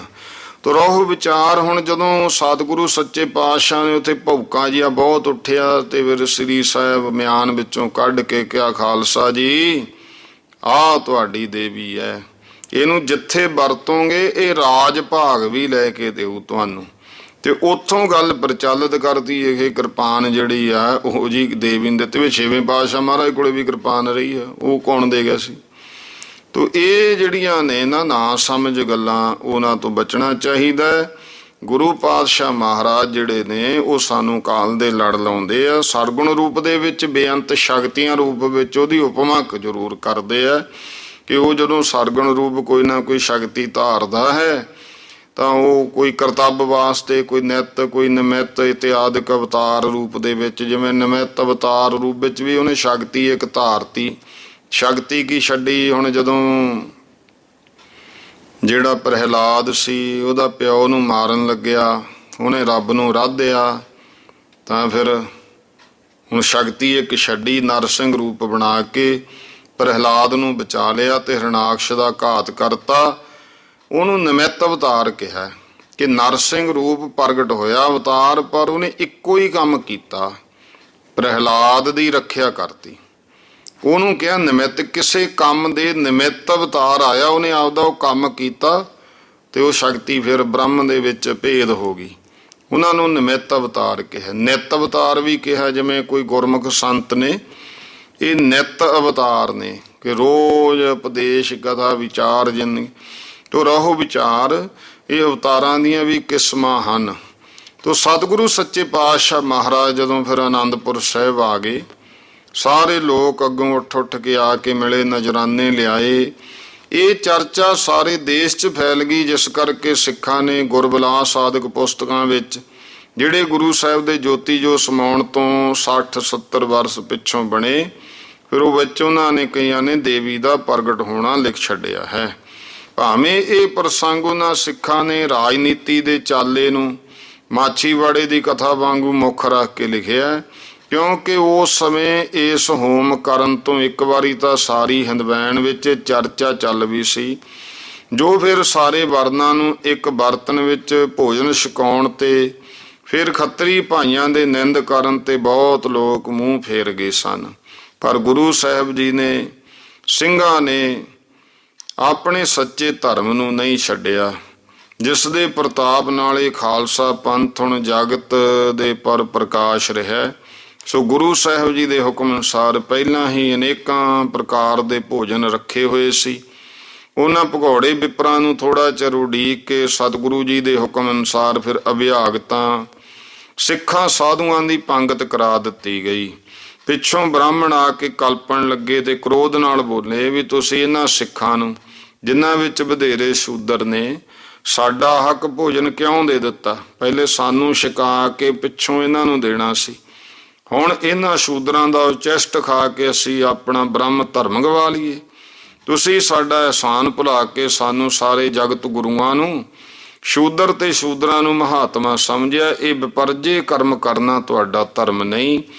ਇਹੋ ਜਿਹੀਆਂ ਜਦੋਂ ਗੱਲਾਂ ਹੋਈਆਂ ਨੇ ਤਾਂ ਕ੍ਰੋਧ ਨਾਲ ਅੱਖਾਂ ਲਾਲ ਕਰਕੇ ਜਦੋਂ ਉਹਨਾਂ ਨੇ ਇਹ ਗੱਲਾਂ ਆਖੀਆਂ, ਗੁਰੂ ਸਾਹਿਬ ਜੀ ਨੇ ਉਹਨਾਂ ਦਾ ਅਭਿਮਾਨ, ਜਿਹੜਾ ਕਿ ਅਸਲ ਵਿੱਚ ਦੁੱਖਾਂ ਦਾ ਕਾਰਨ ਹੁੰਦਾ ਹੈ, ਉਹਨੂੰ ਤੋੜਨ ਦੇ ਵਾਸਤੇ ਫਿਰ ਸਤਿਗੁਰੂ ਜੀ ਨੇ ਸਵਈਆ ਉਚਾਰਨ ਕੀਤਾ, ਜੋ ਕਿਛ ਲੇਖ ਲਿਖਿਓ ਬਿਦ ਨਾ, ਸੋਈ ਪਾਇਤ ਮਿਸਰਜੂ ਸ਼ੋਕ ਨਿਵਾਰੋ, ਮੇਰੋ ਕਛੂ ਅਪਰਾਧ ਨਹੀਂ, ਗਇਓ ਯਾਦ ਤੇ ਭੂਲ ਨਹਿ ਕੋ ਪਚਤਾਰੋ, ਬਾਗੋ ਨਿਹਾਲੀ ਪਠੈ ਦੇਹੁ ਆਜ, ਭੂਲੇ ਤੁਮ ਕੋ ਨਿਸ਼ਚੈ ਜੀ ਧਾਰੋ, ਭਲੇ ਤੁਮ ਕੋ ਨਿਸ਼ਚੈ ਜੀ ਧਾਰੋ, ਛਤਰੀ ਸਵੈ ਕ੍ਰਿਤ ਵਿਪਨ ਕੇ ਇਨਹੂ ਪੈ ਕਟਾਸ਼ ਕਿਰਪਾ ਕੈ ਨਿਹਾਰੋ। ਫਿਰ ਸਵਈਆ ਕਿਹਾ ਮਹਾਰਾਜ ਨੇ ਵੀ ਸਤਿਗੁਰੂ ਕਾ ਪਾਤਸ਼ਾਹ ਜੀ ਕਹਿੰਦੇ ਛਤਰੀ ਸਵੈ ਕ੍ਰਿਤ ਵਿਪਨ ਕੇ ਦਾ ਸਾਰੇ ਕਾਰਜ ਕਰਦੇ ਆ ਤੁਹਾਡੇ। ਇਹ ਗੁਰੂ ਸਾਹਿਬ ਨੇ ਆਪਣੇ ਸਿੱਖਾਂ ਦੀ ਮਹਿਮਾ ਵਿੱਚ ਵੀ ਬਚਨ ਕਹੇ, ਸਵਈਆ ਜੁੱਧ ਜਿੱਤੇ ਇਨਹੀ ਕੇ ਪ੍ਰਸਾਦ, ਇਨਹੀ ਕੇ ਪ੍ਰਸਾਦ ਸੋ ਦਾਨ ਕਰੇ, ਅਗ ਔਗ ਟਰੈ ਇਨਹੀ ਕੇ ਪ੍ਰਸਾਦ, ਇਨਹੀ ਕੀ ਕਿਰਪਾ ਫੁਨ ਧਾਮ ਭਰੇ, ਇਨਹੀ ਕੇ ਪ੍ਰਸਾਦ ਸੋ ਵਿਦਿਆ ਲਈ, ਇਨਹੀ ਕੀ ਕਿਰਪਾ ਸਭ ਸੱਤਰ ਮਰੇ, ਇਨਹੀ ਕੀ ਕਿਰਪਾ ਕੇ ਸਜੇ ਹਮ ਹੈ, ਨਹੀਂ ਮੋਹ ਸੇ ਗਰੀਬ ਕਰੋੜ ਪਰੇ, ਸਵਈਆ ਸੇਵ ਕਰੀ ਇਨਹੀ ਕੀ ਭਾਵਤ, ਔਰ ਕੀ ਸੇਵ ਸੁਹਾਤ ਨਾ ਜੀ ਕੋ। ਫਿਰ ਮਹਾਰਾਜ ਨੇ ਪਰਚਾ ਹੀ ਪਾੜਤਾ ਉਹਨਾਂ ਦਾ। ਮਹਾਰਾਜ ਕਹਿੰਦੇ ਹੁਣ ਤਾਂ ਮੇਰੇ ਸਿੱਖਾਂ ਦਾ ਹੀ ਹੋਊ ਬੋਲਬਾਲਾ, ਇਹਨਾਂ ਦੀ ਸੇਵਾ ਕਰੀ ਹੋਈ ਚੰਗੀ ਆ, ਹੋਰ ਨਹੀਂ ਮੈਨੂੰ ਕੋਈ ਸਹਾਉਂਦਾ। ਦਾਨ ਦਿਓ ਇਨਹੀ ਕੋ ਭਲੋ, ਔਰ ਆਨ ਕੋ ਦਾਨ ਨਾ ਲਾਗਤ ਨੀਕੋ ਭਾਈ, ਹੋਰਾਂ ਨੂੰ, ਮੇਰੇ ਸਿੱਖਾਂ ਨੂੰ ਦਾਨ ਦਿੱਤਾ ਭਲਾ ਤੇ ਹੋਰਾਂ ਨੂੰ ਉਹ ਲੱਗਦਾ ਨਹੀਂ। ਆਗੈ ਫਲ ਇਨਹੀ ਕੋ ਦਿਓ ਜਗ ਮੈਂ, ਜਸ ਔਰ ਦਿਓ ਸਭ ਫੀਕੋ, ਮੋਹ ਗ੍ਰਹਿ ਮੈਂ ਤਾਨ ਤੇ ਮਾਨ ਤੇ, ਸਿਰ ਲਓ ਧਨ ਹੈ ਸਭ ਇਨਹੀ ਕੋ, ਦੋਰਾ ਚਟਪਟਾਏ ਚਿਤ ਮੈਂ, ਜਰਿਓ ਤ੍ਰਿਣ ਜੋ ਕ੍ਰੁੱਧਤ ਹੋਏ, ਖੋਜ ਰੋਜ ਕੇ ਹੇਤ ਲਗ ਦਿਓ ਮਿਸਰ ਜੂ ਰੋਏ। ਹੁਣ ਫੇਰ ਜਦੋਂ ਜਿਹੜਾ ਪ੍ਰੋਹਤ ਗੁਰੂ ਕਾ ਦਇਆ ਰਾਮ ਜੀ ਤੇ ਭਾਈ ਰਾਮ ਕੋਇਰ ਜੀ, ਭਾਈ ਨੰਦ ਲਾਲ ਜੀ ਇਤਿਆਦਿ ਇਹਨਾਂ ਦੇ ਸਮਝਾਉਣ ਕਰਕੇ ਫਿਰ ਆਪਣੇ ਕਪਟ ਛਲ ਵਿਮਾਨ ਦੇ ਉੱਤੇ ਬਹੁਤ ਪਛਤਾਏ ਤੇ ਗੁਰੂ ਸਾਹਿਬ ਦੀ ਮਹਿਮਾ ਕਰਦੇ ਹੋਏ ਆਪੋ ਆਪਣੇ ਘਰਾਂ ਨੂੰ ਤੁਰ ਗਏ। ਇਸ ਤਰ੍ਹਾਂ ਵਿਪਰਾਂ ਦਾ ਹੰਕਾਰ ਤੇ ਸਿੱਖਾਂ ਦੇ ਸਿਰੋਂ ਵਿਪਰਾਂ ਦੇ ਦੰਡ ਦਾ ਭਾਰ ਲਾ ਕੇ ਅਭਿਆਗਤਾਂ ਸਿੱਖਾਂ ਸਾਧਾਂ ਨੂੰ ਮੰਨਣਾ ਖਿਲਾਉਣਾ ਸਮਝਾਤਾ, ਜਿਸ ਤੋਂ ਫਿਰ ਸਿੱਖਾਂ ਨੂੰ ਇਹ ਦ੍ਰਿੜ ਕਰਵਾ ਦਿੱਤਾ। ਮਹਾਰਾਜ ਜੀ ਕਹਿੰਦੇ ਭਾਈ ਸਿੱਖ ਸਾਧੂਆਂ ਨੂੰ ਯਥਾ ਸ਼ਕਤ ਅੰਨ ਵਸਤਰ ਦੇ ਕਰਕੇ ਉਹਨਾਂ ਦੀ ਅਸੀਸ ਲੈਂਦੇ ਰਹੋ। ਆਪਣੇ ਸਿੱਖ ਭਾਈਆਂ ਨੂੰ ਜਿਹੜੇ ਨਿਰਧਨ ਲੋੜਵੰਦ ਹੋਣ ਉਹਨਾਂ ਦੀ ਸਹਾਇਤਾ ਕਰਨੀ ਤੁਹਾਡਾ ਪਰਮ ਧਰਮ ਹੈ, ਕਿਉਂਕਿ ਜਿੱਕੂ ਇੱਕ ਤੀਰਥ ਦੇ ਯਾਤਰੀ ਲੋਕਾਂ ਵਿੱਚੋਂ ਧੱਕੇ ਮੰਨਦੇ ਦਾ ਨਿਰਵਾਹ ਜਿਹੜੇ ਥੱਕੇ ਹੋਏ ਉਹ ਵਸ਼ ਹੋ ਜਾਂਦਾ, ਉਹਦਾ ਧਰਮ ਹੁੰਦਾ। ਇਸੇ ਤਰ੍ਹਾਂ ਤੁਸੀਂ ਵੀ ਸਭ ਇੱਕ ਗੁਰੂ ਮਾਰਗ ਦੇ ਯਾਤਰੀ ਹੋ। ਤੇ ਜਦੋਂ ਇਸ ਹੋਮ ਤੇ ਜੱਗ ਦੀ ਖਬਰ ਸਾਰੇ ਦੇਸ਼ 'ਚ ਖਿੰਡ ਗਈ, ਗੁਰੂ ਸਾਹਿਬ ਦੇ ਦਰਸ਼ਨ ਵਾਸਤੇ ਸੰਗਤਾਂ ਆਉਂਦੀਆਂ, ਭੇਟਾਂ ਚੜਾਉਂਦੀਆਂ, ਹਰ ਵੇਲੇ ਮੇਲਾ ਲੱਗਿਆ ਰਹਿੰਦਾ। ਪਰ ਗੁਰੂ ਸਾਹਿਬ ਜੀ ਦਾ ਤੇਜ ਪ੍ਰਤਾਪ ਸੁਭਾਅ ਹਰ ਵੇਲੇ ਆਨੰਦ ਦੇ ਵਿੱਚ ਮਗਨ ਰਹਿਣ ਦਾ ਸੀ। ਸਤਿਗੁਰੂ ਸੱਚੇ ਪਾਤਸ਼ਾਹ ਮਹਾਰਾਜ ਕਿਸੇ ਨੂੰ ਕੁਝ ਨਾ ਕਹਿਣ, ਬਿਨਾਂ ਪ੍ਰੇਮੀ ਸਿੱਖਾਂ ਦੇ ਹੋਰ ਕਿਸੇ ਨਾਲ ਨਾ ਬੋਲਣ, ਜਿਸ ਕਰਕੇ ਜਿਹੜੇ ਅਣਜਾਣ ਸਿੱਖ ਸੀ ਜਾਂ ਕੁਝ ਮਸੰਦ ਔਰ ਸ਼ਰੀਕ ਸਨ, ਉਹਨਾਂ ਨੇ ਧੁੰਮ ਪਾ ਦਿੱਤੀ ਕਿ ਗੁਰੂ ਸਾਹਿਬ ਨੂੰ ਦੇਵੀ ਉਲਟੀ ਪੈ ਗਈ। ਤਾਂ ਹੀ ਹੁਣ ਚੁੱਪ ਜੇ ਰਹਿੰਦੇ ਨੇ। ਚੰਗੇ ਵਸਤਰ ਭੋਜਨ ਸ਼ਿਕਾਰ ਹਸੀ ਖੁਸ਼ੀ ਉਚਾਰ ਇਹ ਪਸੰਦ ਨਹੀਂ ਕਰਦੇ। ਪਰ ਗੁਰੂ ਸਾਹਿਬ ਜੀ, ਕਿਉਂਕਿ ਉਹ ਸਮਾਂ ਸੀ ਹੁਣ ਖਾਲਸਾ ਸਾਜਣਾ ਹੈ, ਤਾਂ ਸਤਿਗੁਰੂ ਜੀ ਅਕਾਲ ਪੁਰਖ ਦੇ ਧਿਆਨ ਵਿੱਚ ਆਨੰਦ ਮਸਤ ਰਹਿੰਦੇ। ਇਸ ਦਸ਼ਾ ਨੂੰ ਭਾਈ ਨੰਦ ਲਾਲ ਜੀ, ਭਾਈ ਦਇਆ ਸਿੰਘ, ਮਨੀ ਸਿੰਘ, ਭਾਈ ਰਾਮ ਕੋਇਰ ਜੀ, ਦੀਵਾਨ ਨੰਦ ਚੰਦ ਇਤਿਆਦਿਕ ਜਿਹੜੇ ਵਿਦਵਾਨ ਸਿੱਖ ਸੀ ਉਹ ਤਾਂ ਜਾਣਦੇ ਸਨ। ਇਹ ਗੁਰੂ ਸਾਹਿਬ ਜੀ ਪਰਮੇਸ਼ਰ ਦੇ ਸਰੂਪ ਵਿੱਚ ਮਗਨ ਚੌਥੇ ਪਦ ਵਿੱਚ ਖੇਡਦੇ ਹੋਏ ਆਤਮਾ ਪਰਮਾਤਮਾ ਦੇ ਵਿਚਾਰ 'ਚ ਨੇ। ਕਿਉਂਕਿ ਜੋ ਕੋਈ ਸੰਤ ਮਹਾਤਮਾ ਦਰਸ਼ਨ ਕਰਨ ਆਉਂਦਾ ਹੈ ਉਹਦੇ ਨਾਲ ਬਿਨਾਂ ਬ੍ਰਹਮ ਗਿਆਨ ਦੇ ਹੋਰ ਕੋਈ ਮਹਾਰਾਜ ਚਰਚਾ ਨਹੀਂ ਚਲਾਉਂਦੇ। 8-10 ਮਹੀਨੇ ਪਿੱਛੋਂ ਫਿਰ ਜਦੋਂ ਬ੍ਰਹਮਾਨੰਦ ਵਿੱਚ ਮਗਨ ਰਹੇ ਤਾਂ ਗੁਰੂ ਸਾਹਿਬ ਜੀ ਨੇ ਹੁਣ ਅਕਾਲ ਪੁਰਖ ਦਾ ਜਿਹੜਾ ਹੁਕਮ ਸੀ ਉਹਨੂੰ ਪੂਰਾ ਕਰਨ ਵਾਸਤੇ, ਜੋ ਹੁਕਮ ਮਹਾਰਾਜ ਨੇ ਆਪ ਲਿਖਿਆ ਨਾ ਕਿ ਅਕਾਲ ਪੁਰਖ ਵਾਚ ਮੈਂ ਆਪਣਾ ਸੁਤ ਤੋਹੇ ਨਵਾਜਾ, ਪੰਥ ਪਰਚੁਰ ਕਰਵੇ ਕਹੋ ਸਾਜਾ, ਜਹਾਂ ਤਹਾਂ ਤੈ ਧਰਮ ਚਲਾਏ, ਕੁਬੁੱਧ ਕਰਨ ਤੇ ਲੋਕ ਹਟਾਏ। ਤੇ ਇਸ ਤਰ੍ਹਾਂ ਉਹ ਜਿਹੜਾ ਸੀ ਇਉਂ ਧੀਰਜ ਬੁੱਧ ਵਿਵੇਕ ਬਲ ਗਤ ਮਤ ਔਸਰ ਬਾਤ ਪ੍ਰੀਤਮ ਵਿਛਰੇ ਰੀ ਸਖੀ ਭੂਲ ਗਈ ਸੁਧ ਸਾਤ। ਤੇ ਉਹ ਜਿਹੜਾ ਇਉਂ ਇਹ ਜਿੰਨੇ ਫਿਰ ਸਿੱਖ ਨੇ ਨਾ, ਉਹ ਸਮਾਂ ਆਇਆ ਜਦੋਂ ਮਹਾਰਾਜ ਨੇ ਉਸ ਅਕਾਲ ਪੁਰਖ ਹੁਕਮ ਨੂੰ ਪੂਰਾ ਕਰਨ ਹੁਕਮਨਾਮੇ ਲਿਖਵਾਏ। ਸਾਰੇ ਮਸੰਦ ਸਿੱਖ ਬੁਲਾ ਲਏ। ਗੁਰੂ ਸਾਹਿਬ ਦੇ ਹੁਕਮ ਨੂੰ ਸੁਣਦੇ ਸਾਰ ਬੜੀ ਖੁਸ਼ੀ ਨਾਲ ਯਥਾਯੋਗ ਨਜ਼ਰਾਨੇ ਭੇਟਾਂ ਲੈ ਕੇ ਸੌਣ ਦੇ ਬੱਦਲਾਂ ਵਾਂਗੂ ਸੰਗਤ ਸਹਿਤ ਅਨੰਦਪੁਰ ਸਾਹਿਬ ਆਉਣ ਲੱਗੇ। ਸੰਮਤ 1756 ਬਿਕਰਮੀ ਵਿਸਾਖੀ ਜਿਹੜੀ ਹੈ, ਉਸ ਵਿਸਾਖੀ ਤੋਂ ਪਹਿਲਾਂ ਬੇਅੰਤ ਸਿੱਖ ਇਕੱਠੇ ਹੋ ਗਏ। ਵਿਸਾਖ ਮਹੀਨੇ ਦੇ ਆਉਣ ਦੇ ਵਿੱਚ ਹਰ ਵੇਲੇ ਸ਼ਬਦਾਂ ਦੀ ਘਨਘੋਰ ਲੱਗੀ ਰਹਿੰਦੀ ਤੇ ਗੁਰੂ ਸਾਹਿਬ ਦੇ ਦਰਸ਼ਨ ਕਰਕੇ ਸਿੱਖ ਨਿਹਾਲ ਹੋਣ। ਵਿਸਾਖੀ ਤੋਂ ਇੱਕ ਦਿਨ ਪਹਿਲਾਂ ਫਿਰ ਗੁਰੂ ਸਾਹਿਬ ਜੀ ਨੇ ਕੇਸਗੜ੍ਹ ਨਾਮੇ ਸਥਾਨ, ਜੋ ਬਹੁਤ ਹੁਣ ਵੱਡਾ ਸਥਾਨ ਹੈ, ਪਸ਼ਮੀਨੇ ਦਾ ਵੱਡਾ ਤੰਬੂ ਕਰਵਾ ਕੇ ਇੱਕ ਬੜਾ ਭਾਰੀ ਦਰਬਾਰ, ਜਿਹਦੇ ਵਿੱਚ 5000 ਸਿੱਖ ਤੇ ਕਿਸੇ ਨੇ 20,000 ਲਿਖਿਆ, 80,000 ਵੀ ਦਾ ਵੀ ਫਿਰ ਇਕੱਠ ਲਿਖਤਾ ਹੈ।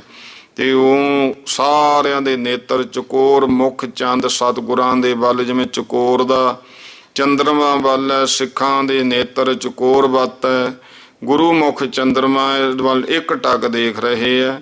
ਤਾਂ ਸਤਿਗੁਰੂ ਸੱਚੇ ਪਾਤਸ਼ਾਹ ਨੇ ਸਿੰਘਾਸਣ ਦੇ ਖੜੇ ਹੋ ਕੇ ਸਾਰੀਆਂ ਸੰਗਤਾਂ ਨੂੰ ਪਰਖਣ ਵਾਸਤੇ ਵੱਡਾ ਸਭਾ ਦੇ ਵਿੱਚ ਬਚਨ ਕੀਤਾ, ਭਾਈ ਅਸੀਂ 5 ਸਿੱਖਾਂ ਦੇ ਸੀਸ ਅਕਾਲ ਪੁਰਖ ਦੇ ਅਰਪਣ ਕਰਨੇ ਹੈ। ਜਿਹੜੇ ਸਿੱਖ ਗੁਰੂ ਸਾਹਿਬ ਦੇ ਪਿਆਰੇ ਖੁਸ਼ ਹੋ ਕੇ ਸੀਸ ਦੇਵਣਗੇ ਉਹ ਸਦਾ ਸੱਚਖੰਡ ਦੇ ਵਿੱਚ ਤੇ ਮਨ ਇੱਛਤ ਸੁਖ ਭੋਗਣਗੇ। ਇਸ ਬਚਨ ਨੇ ਸਾਰਿਆਂ ਦੇ ਦਿਲ 'ਚ ਹੌਲ ਪਾਤਾ, ਚੁੱਪ ਹੋ ਗਏ, ਕਈ ਸੰਸੇ ਫੁਰੇ, ਮੂੰਹਾਂ ਦੇ ਉੱਤੇ ਜਰਦੀ ਛਾ ਗਈ। ਦੂਜੀ ਵਾਰ ਜਦੋਂ ਗੁਰੂ ਸਾਹਿਬ ਜੀ ਨੇ ਸ੍ਰੀ ਸਾਹਿਬ ਮਿਆਨੋਂ ਕੱਢ ਕੇ ਆਖਿਆ ਵੀ ਚੁੱਪ ਕਿਉਂ ਕਰ ਗਏ ਹੋ, ਜੋ ਸਿਦਕੀ ਸਰੀਰ ਨੂੰ ਮਿਥਿਆ ਮੰਨਣ ਵਾਲਾ ਖੜਾ ਹੋ ਜੇ। ਇਹ ਸੁਣ ਕਰਕੇ ਫਿਰ ਭਾਈ ਦਇਆ ਰਾਮ, ਇਹ ਖੱਤਰੀ ਸੋਫਤੀ ਖੱਤਰੀ ਸੀ, ਜਿਵੇਂ ਖੱਤਰੀਆਂ ਦੇ ਗੋਤ ਹੁੰਦੇ ਆ, ਸੋਫਤੀ ਖੱਤਰੀ, ਇਹ ਲਾਹੌਰ ਦਾ ਸੀ। ਤੇ ਜਿਹੜਾ ਬ੍ਰਹਮ ਗਿਆਨੀ ਸੰਤ ਸੀ, ਹੱਥ ਜੋੜ ਕੇ ਖੜਾ ਹੋ ਗਿਆ। ਗੁਰੂ ਸਾਹਿਬ ਜੀ ਉਹਨੂੰ ਤੰਬੂ ਵਿੱਚ ਲੈ ਗਏ। ਝਟਕਾ ਹੋਇਆ, ਲਹੂ ਬਾਹਰ ਆਇਆ ਤੇ ਗੁਰੂ ਸਾਹਿਬ ਦੀ ਤਲਵਾਰ ਲਹੂ ਦੀ ਰੱਤੀ ਹੋਈ ਦੇਖ ਕੇ ਸਾਰੇ ਲੋਕ ਹੱਕੇ ਬੱਕੇ ਰਹਿ ਗਏ। ਤਦ ਨੂੰ ਗੁਰੂ ਸਾਹਿਬ ਨੇ ਸਭਾ ਚ ਆ ਕੇ ਇੱਕ ਸਿੱਖ ਦਾ ਸਿਰ ਹੋਰ ਮੰਗਿਆ। ਸਭ ਦੀਆਂ ਸੱਤੇ ਸੁੱਧਾਂ ਭੁੱਲ ਗਈਆਂ। ਫਿਰ ਤਾਂ ਸਭ ਆਪੋ ਵਿੱਚ ਇਹ ਆਖਣ ਲੱਗੇ ਕਿ ਇਹਦਾ ਸੱਚਮੁੱਚ ਹੀ ਲੱਗਦਾ ਗੁਰੂ ਸਾਹਿਬ ਨੂੰ ਦੇਵੀ ਪੁੱਠੀ ਪੈ ਗਈ ਹੈ। ਤਦ ਹੀ ਸਿੱਖਾਂ ਦੇ ਸਿਰ ਮੰਗਦੇ, ਕੋਈ ਕੁਛ ਆਖੇ ਕੋਈ ਕੁਛ ਆਖੇ। ਤਦ ਨੂੰ ਫਿਰ ਭਾਈ ਧਰਮ ਚੰਦ, ਜਿਹੜਾ ਜ਼ਿਮੀਂਦਾਰ ਜੱਟ, ਇਹ ਦਿੱਲੀ ਦਾ ਸੀ ਅਸਲ ਵਿੱਚ, ਇੱਧਰੋਂ ਹੀ ਇਹ ਗਏ ਸਨ ਮਾਨਸਾ ਵਾਲੇ ਇਲਾਕੇ ਦੇ ਵਿੱਚੋਂ ਇਹ ਪਰਿਵਾਰ ਉੱਠ ਕੇ। ਤੇ ਕਈਆਂ ਨੇ ਇਹਨਾਂ ਦਲਾਲ ਗੋਤ ਦੇ ਵੀ ਜੱਟ ਲਿਖਿਆ ਤੇ ਇਹ ਜਵੰਦੇ ਗੋਤ ਦੇ ਵੀ ਲਿਖਿਆ, ਕਿਉਂਕਿ ਜਦੋਂ ਕਿਹਾ ਸੀ ਨਾ ਵੀ ਬਾਈਆ ਤਈਆ ਤਾਂ ਨਹੀਂ ਰਹਿਣਾ, ਪਰ ਉਹ ਹੁਣ ਬਾਈਏ ਤਈਏ ਤੋਂ ਵੀ ਜਦੋਂ ਮਾਫੀ ਮੰਗ ਲਈ ਸੀ ਉਹਨਾਂ ਨੇ ਜਵੰਦਿਆਂ, ਤੇ ਫਿਰ ਮਹਾਰਾਜ ਕਹਿੰਦੇ ਹੁਣ ਚੌਗਣੇ ਹੋਣਗੇ, ਚਾਓ ਦਿੱਲੀ ਉੱਧਰ ਰਾਜ। ਫਿਰ ਦੇਖੋ ਉੱਥੇ ਕਿੰਨੇ ਪਿੰਡ ਹੋਏ ਜਿਹੜੇ ਆ, ਫਿਰ ਮਹਾਰਾਜ ਨੇ 86 ਪਿੰਡਾਂ ਦਾ ਮਾਲਕ ਬਣਿਆ, ਜਿਹੜਾ ਪਹਿਲਾਂ ਬਾਈਆਂ ਦਾ ਸੀ। ਉੱਥੇ ਜਾ ਕੇ 86 ਪਿੰਡ ਰਚੇ ਇਹਨਾਂ ਨੇ। ਤੋ ਉਹਨਾਂ ਤੋਂ ਸਮਾਂ ਇਹੋ ਜਿਹਾ ਤੋ ਰਹੋ ਵਿਚਾਰ। ਉਹਨੇ ਉੱਠ ਕੇ ਆ ਕੇ ਬੇਨਤੀ ਕੀਤੀ, ਸੱਚੇ ਪਾਤਸ਼ਾਹ ਦਾਸ ਦਾ ਸੀਸ ਹਾਜ਼ਰ ਹੈ। ਗੁਰੂ ਸਾਹਿਬ ਕਹਿੰਦੇ ਤੈਨੂੰ ਮਰਨ ਦਾ ਡਰ ਨਹੀਂ ਹੈ। ਉਹਨੇ ਬੇਨਤੀ ਕੀਤੀ, ਮਹਾਰਾਜ ਸਿਰ ਤਾਂ ਅਸੀਂ ਉਸੇ ਦਿਨ ਦਾ ਹੀ ਆਪ ਜੀ ਨੂੰ ਦੇਤਾ ਜਿਸ ਦਿਨ ਤੋਂ ਆ ਕੇ ਆਪ ਜੀ ਦੇ ਸਿੱਖ ਹੋ ਗਏ। ਹੁਣ ਤਾਂ ਇਹ ਤੁਹਾਡੀ ਮਾਨਤ ਹੈ, ਜਿੱਥੇ ਚਾਹੋ ਲੈ ਲਓ। ਫਿਰ ਇਹ ਜਿਹੜਾ ਮਿੱਥਿਆ ਸਰੀਰ, ਇਹ ਕਾਲ ਦੀ ਚਬੀਣੀ ਹੈ। ਜਿਉਂ ਝੋਲੂ ਦੇ ਵਿੱਚ ਦਾਣੇ ਪਾ ਕੇ ਪੁਰਖ ਚੱਬਦੇ ਨੇ, ਤਿਉਂ ਕਾਲ ਨੇ ਇਹਨੂੰ ਕਈ ਚੱਬ ਲਏ। ਕਈ ਮੂੰਹ ਵਿੱਚ ਨੇ, ਕਈ ਤਕਾ ਰਿਹਾ ਚੱਬਣ ਨੂੰ। ਤੇ ਜਦੋਂ ਸਰਬ ਦੀ ਇਹੋ ਦਸ਼ਾ, ਫਿਰ ਅਸੀਂ ਗੁਰੂ ਨਿਮਿਤ ਸਿਰ ਦਿੰਦੇ ਕਿਉਂ ਲੁਕੀਏ। ਇਹ ਬਚਨ ਸੁਣ ਕੇ ਖੁਸ਼ੀ ਨਾਲ ਗੁਰੂ ਸਾਹਿਬ ਨੇ ਤੰਬੂ ਚ ਲਿਜਾ ਕੇ ਫਿਰ ਝਟਕਾ ਹੋਇਆ। ਫਿਰ ਮਹਾਰਾਜ ਬਾਹਰ ਆ ਖੜੇ ਤੇ ਤੰਬੂਓਂ ਬਾਹਰ ਬਹੁਤ ਸੁਰਖੀ ਆਈ, ਚੌਂਦੀ ਚੌਂਦੀ ਤੇਗ। ਗੁਰੂ ਸਾਹਿਬ ਦੀਆਂ ਅੱਖਾਂ ਲਾਲ ਗੁਲਾਲ, ਸੰਗਤ ਦੇ ਵਿੱਚ ਤਰਥੱਲਾ ਪੈ ਗਿਆ। ਕੱਚੇ ਸਿੱਖ ਸਾਵੇਂ ਪੀਲੇ ਜੇ ਹੋ ਗਏ। ਕਈ ਮਸੰਦ ਜਿਹੜੇ ਆ ਪੇੜ ਫੜੀ ਮਾਤਾ ਜੀ ਦੇ ਕੋਲੇ ਦੌੜੇ, ਦੇਖੋ ਮਾਤਾ ਜੀ ਸਿੱਖੀ ਰੂਪ ਬਾੜੀ ਨੂੰ ਪਿਛਲੇ ਗੁਰੂਆਂ ਨੇ ਪਾਲਿਆ ਤੇ ਇਹ ਵੱਢ ਰਹੇ ਨੇ, ਬੜਾ ਅਨਰਥ ਕੀਤਾ। 2 ਸਿੱਖ ਗਾਜਰਾਂ ਵਾਂਗੂ ਵੱਢਤੇ, ਹੁਣ ਤੀਜੇ ਲਈ ਫਿਰ ਤਲਵਾਰ ਫੜੀ ਖੜੇ ਆ। ਤੁਸੀਂ ਜਾ ਕੇ ਸਮਝਾਓ, ਕਿਉਂ ਸਿੱਖਾਂ ਦਾ ਅੰਤ ਲੈਨੇ ਹੋ। ਜੇ ਸਮਝਾਏ ਤੁਹਾਡੇ ਨਾ ਸਮਝੇ, ਇਹਨਾਂ ਨੂੰ ਇੱਕ ਕੋਠੜੀ ਵਿੱਚ ਬਿਠਾ ਕੇ ਵੱਡੇ ਸਾਹਿਬਜ਼ਾਦੇ ਨੂੰ ਗੱਦੀ ਤੇ ਬਿਠਾ ਦਿਓ। ਮਾਤਾ ਜੀ ਨੇ ਬੜੇ ਚਿੰਤਾਤਰ ਹੋ ਕੇ ਸੇਵਕ ਨੂੰ ਗੁਰੂ ਸਾਹਿਬ ਵੱਲ ਭੇਜਿਆ। ਤਦ ਨੂੰ ਇੱਧਰ ਗੁਰੂ ਸਾਹਿਬ ਨੇ ਬਚਨ ਕੀਤਾ ਵੀ ਹੋਰ ਸਿੱਖ ਚਾਹੀਦਾ ਹੈ। ਤਾਂ ਫਿਰ ਤੀਜਾ ਸਿੱਖ ਝੌਰ ਜਾਤੀ ਸਿੱਖ ਭਾਈ ਹਿੰਮਤ ਸਿੰਘ, ਉਹ ਉੱਠਿਆ, ਉਹਨੇ ਸੀਸ ਦਿੱਤਾ। ਫਿਰ ਚੌਥਾ ਨਾਈ ਜਾਤੀ ਬਰਾਦਰੀ ਵਿੱਚੋਂ ਸਾਹਿਬ ਚੰਦ ਉੱਠਿਆ ਹੈ। ਤੇ ਪੰਜਵਾਂ ਮੋਹਕਮ ਸਿੰਘ ਛੀਂਬਾ ਬਰਾਦਰੀ ਜਾਤੀ ਵਿੱਚੋਂ ਇਉਂ ਸਿਦਕੀ ਸਿੱਖ, ਜਿਹੜੇ ਰਾਤ ਦਿਨ ਬ੍ਰਹਮ ਵਿਦਿਆ ਦਾ ਵਿਚਾਰ ਕਰਦੇ, ਸਾਸੰਗ ਕਰਦੇ, ਸਥੂਲ ਸੂਖਮ ਕਾਰਨ 3 ਦੇਹਾਂ ਤੋਂ ਜਿਨ੍ਹਾਂ ਨੇ ਆਪਣੇ ਆਪ ਨੂੰ ਪਰੇ ਮੰਨਿਆ ਹੋਇਆ ਸੀ। ਜਿਉਂ-ਜਿਉਂ ਗੁਰੂ ਸਾਹਿਬ ਸੀਸ ਮੰਗਦੇ ਗਏ, ਤਿਉਂ-ਤਿਉਂ ਇਹ 5 ਸਿੱਖ ਸੀਸ ਦਿੰਦੇ ਰਹੇ। ਤੇ ਇਸ ਤਰ੍ਹਾਂ ਫਿਰ ਜਦੋਂ ਝਟਕੇ ਹੁੰਦੇ, ਸਿੱਖਾਂ ਕਈ ਕੱਚਿਆਂ ਜਾਂ ਮਸੰਦਾਂ ਨੇ ਉੱਠ ਕੇ ਚੱਲਣਾ ਬਥੇਰਾ ਚਾਹਿਆ, ਕੰਨਾ ਫੂਸੀ ਜੀ ਕੀਤੀ, ਪਰ ਗੁਰੂ ਸਾਹਿਬ ਦੇ ਪ੍ਰਤਾਪ ਦੇ ਦਬਾਅ 'ਚ ਦੱਬੇ ਉੱਠ ਨਾ ਸਕੇ। ਸਾਰੇ ਚਿੱਤਰਕਾਰੀ ਵਾਂਗੂ ਜੜ ਹੋ ਗਏ। ਹੋਰ ਵੀ ਅਨੇਕਾਂ ਸਦਕੀ ਸਿੱਖ ਸਿਰ ਦੇਣ ਨੂੰ ਭਾਵੇਂ ਫਿਰ ਤਿਆਰ ਸੀ, ਪਰ ਗੁਰੂ ਸਾਹਿਬ ਨੇ 5 ਹੀ ਸੀਸ ਮੰਗੇ, 6ਵਾਂ ਨਹੀਂ ਮੰਗਿਆ। ਫਿਰ ਉਹਨਾਂ 5 ਸਦਕੀਆਂ ਨੂੰ ਇਸ ਤਰ੍ਹਾਂ ਜਿੰਦਾ ਕਰਕੇ ਨਵੇਂ ਪੋਸ਼ਾਕੇ ਪਨਾ ਸ਼ਾਸਤਰ ਸਜਾ ਆਪਣੇ ਵਰਗੇ ਪਿਆਰੇ ਬਣਾ ਜਦੋਂ ਤੰਬੂ ਤੋਂ ਬਾਹਰ ਸਭਾ ਵਿੱਚ ਲਿਆਏ, ਸਭ ਸਿੱਖਾਂ ਨੂੰ ਚੰਬਾ ਹੋ ਕੇ ਭਰੋਸਾ ਹੋ ਗਿਆ ਇਹ ਸਤਿਗੁਰੂ ਮਾਰਜ ਵਾਲਣ ਦੇ ਸਮਰੱਥ ਹੈ। ਇਸ ਲਈ ਇਹ ਗੁਰੂ ਵੀ ਉਸ ਤਰ੍ਹਾਂ ਹੀ ਬਹੁਤ ਵੱਡੀ ਸ਼ਕਤੀ ਦਾ ਮਾਲਕ ਹੈ। ਸਤਿਗੁਰੂ ਸੱਚੇ ਪਾਤਸ਼ਾਹ ਨੇ ਫਿਰ ਸਿੰਘਾਸਣ ਤੇ ਬਿਰਾਜਮਾਨ ਹੋ ਕਰਕੇ ਉਹਨਾਂ ਨੂੰ ਚੌਂਕੀਆਂ ਤੇ ਬਿਠਾਇਆ। ਸਭ ਸੰਗਤ ਨੂੰ ਸੁਣਾ ਕੇ ਅਤਿਅੰਤ ਖੁਸ਼ੀ ਨਾਲ ਸਤਿਗੁਰੂ ਸੱਚੇ ਪਾਤਸ਼ਾਹ ਨੇ ਇਹ ਬਚਨ ਕੀਤਾ, ਧੰਨ ਸਿੱਖੀ, ਧੰਨ ਸਿੱਖੀ, ਧੰਨ ਸਿੱਖੀ, ਖੰਡਿਓ ਤਿੱਖੀ ਵਾਲੋਂ ਨਿੱਕੀ।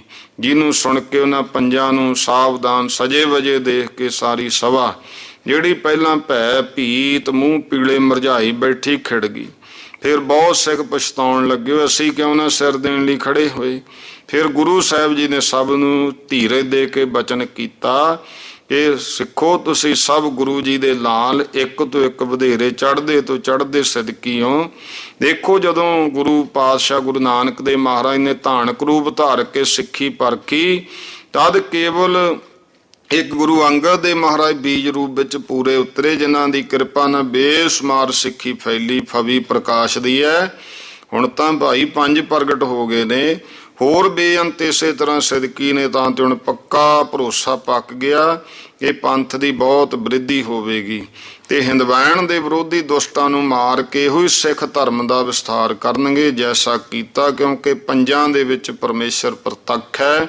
ਪੰਜ ਪ੍ਰਵਾਨ ਪੰਜ ਪ੍ਰਧਾਨ ਪੰਚੇ ਪਾਵੈ ਦਰਗਹਿ ਮਾਨ। ਸੋ ਹੁਣ ਸ੍ਰੀ ਗੁਰੂ ਨਾਨਕ ਦੇਵ ਜੀ ਮਹਾਰਾਜ ਦੀ ਕਿਰਪਾ ਨਾਲ ਸਾਰੇ ਕਾਰਜ ਸਿੱਧ ਹੋਣਗੇ। ਅਸੀਂ ਅਕਾਲ ਪੁਰਖ ਦਾ ਧੰਨਵਾਦ ਕਰਦੇ ਹਾਂ, ਜਿਨ੍ਹਾਂ ਨੇ 4 ਯਾਰੀ ਮੁਹੰਮਦੀ ਤੋੜ ਕੇ ਹੁਣ ਗੁਰੂ ਜੀ ਕੀ 5 ਯਾਰੀ ਸਥਿਰ ਕਰ ਦਿੱਤੀ ਹੈ। ਇਹੋ ਜਿਹੇ ਕਈ ਪ੍ਰਕਾਰ ਦੇ ਉਤਸ਼ਾਹ ਤੇ ਧੀਰਜ ਇਤਿਆਦਿਕ ਬਚਨ ਸੰਗਤਾਂ ਨੂੰ ਸੁਣਾ ਕੇ ਦੀਵਾਨ ਨੂੰ ਵਧਾ ਦਿੱਤਾ।